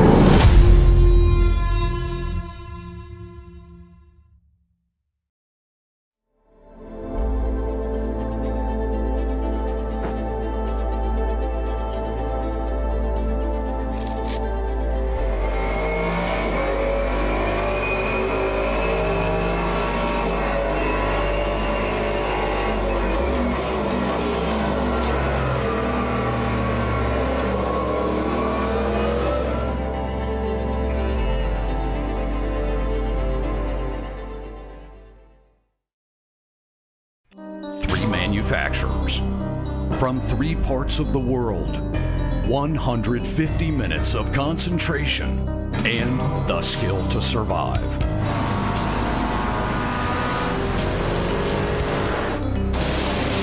The Ricmotech World Challenge. A presentation of Extreme Motorsports.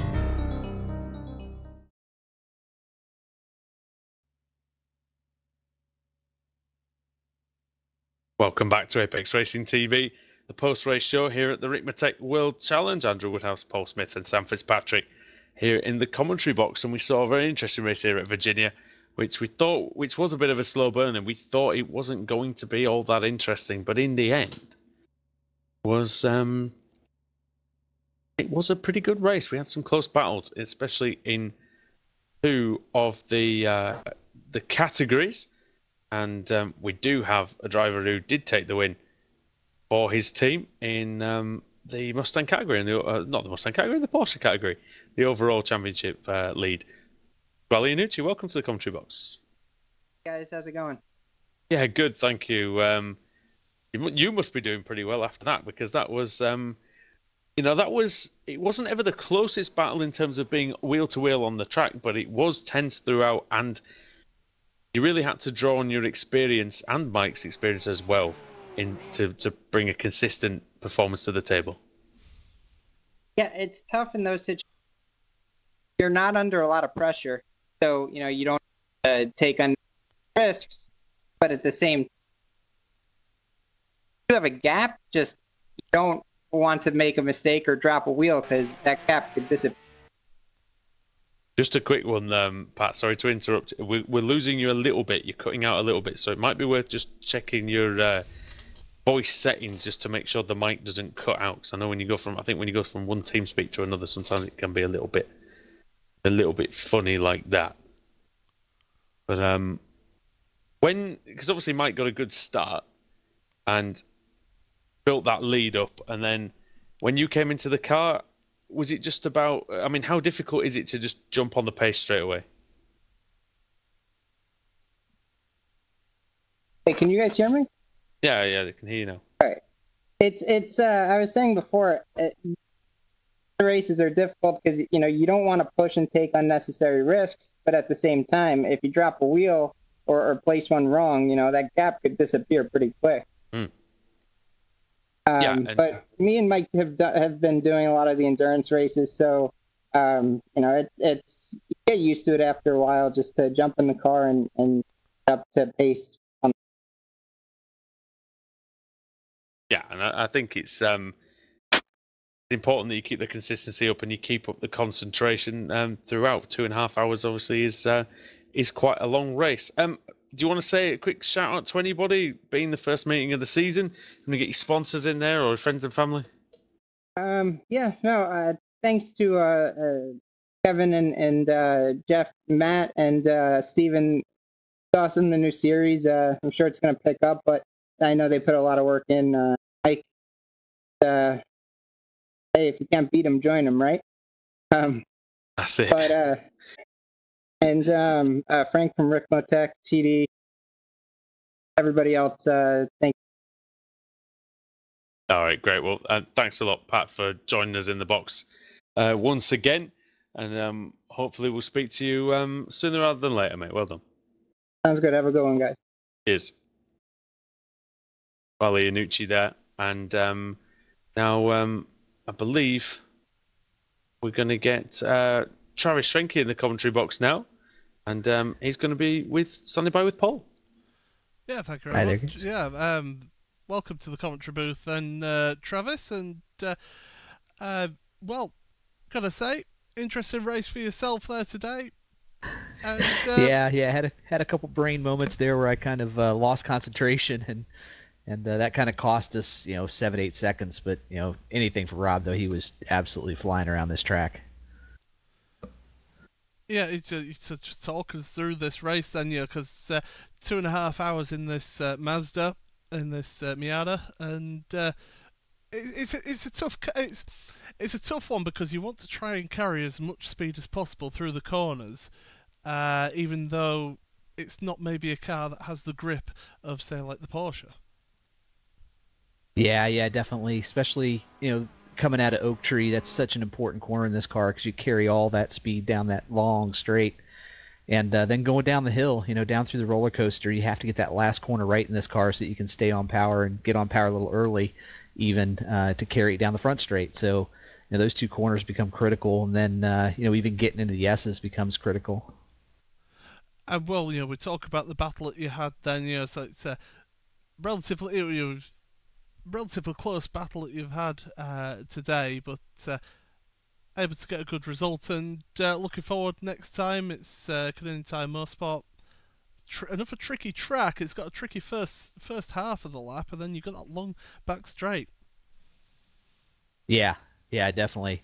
So, it's endurance racing, so it's the interesting battles that you have to be careful of, right? We knew we had lost that time there. We knew we were 12 seconds back, and we held it between 12 and 15 seconds to Rob my whole stint, and then same with the first stint for Sonny. He kept it right at that same distance, so we knew, okay, we're good for this. We just have to see if they make a mistake or anything, and thankfully Brian made that one mistake into one, and that was about half of it right there. We gained about half the time back, and then it was just little bits at a time, and it worked out in the end. Then we had to play the fuel game and make sure we took enough fuel to finish.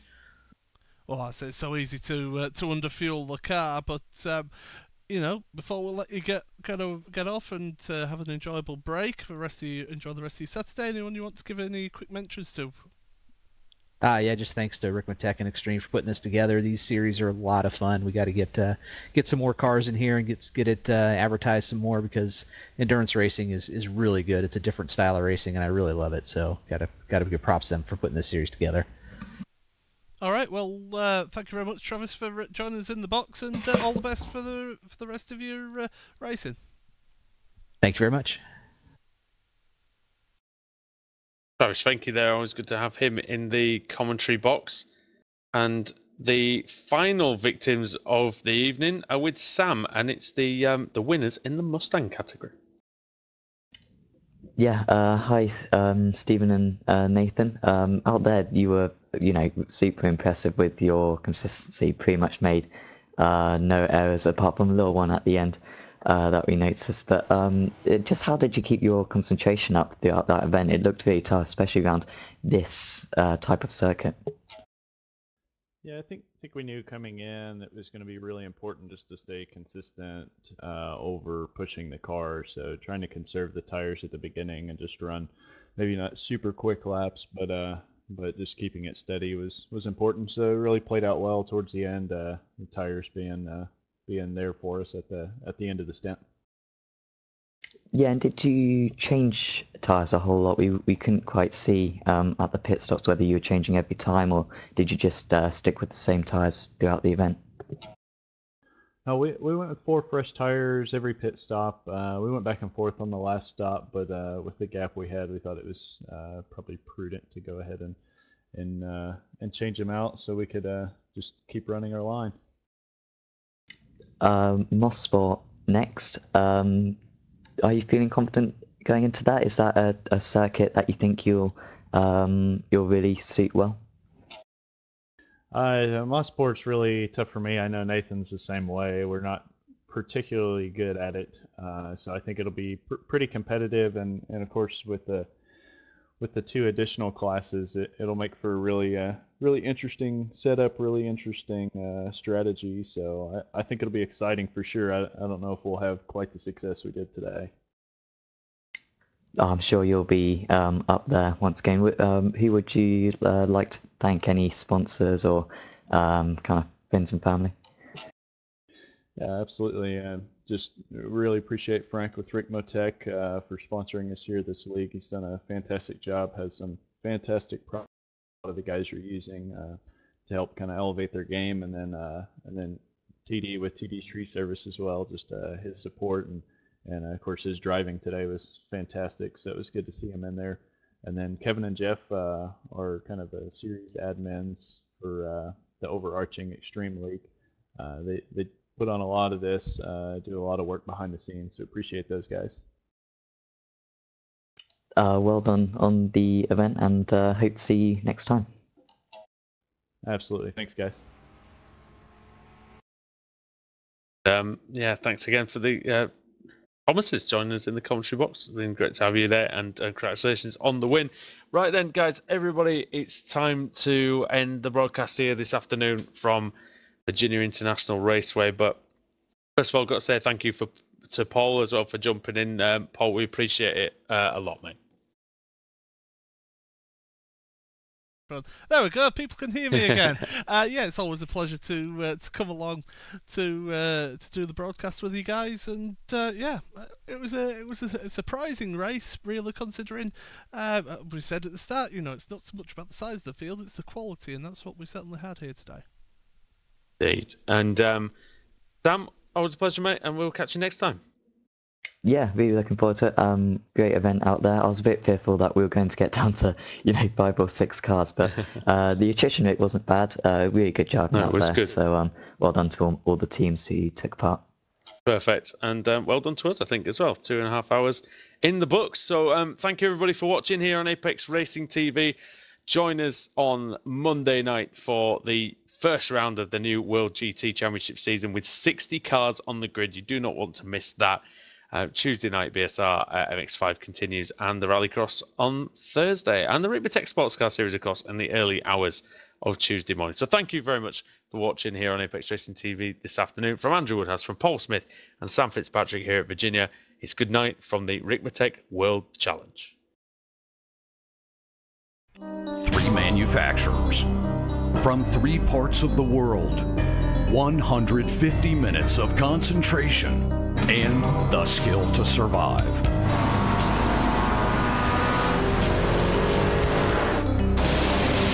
The Ricmotech World Challenge. A presentation of Extreme Motorsports.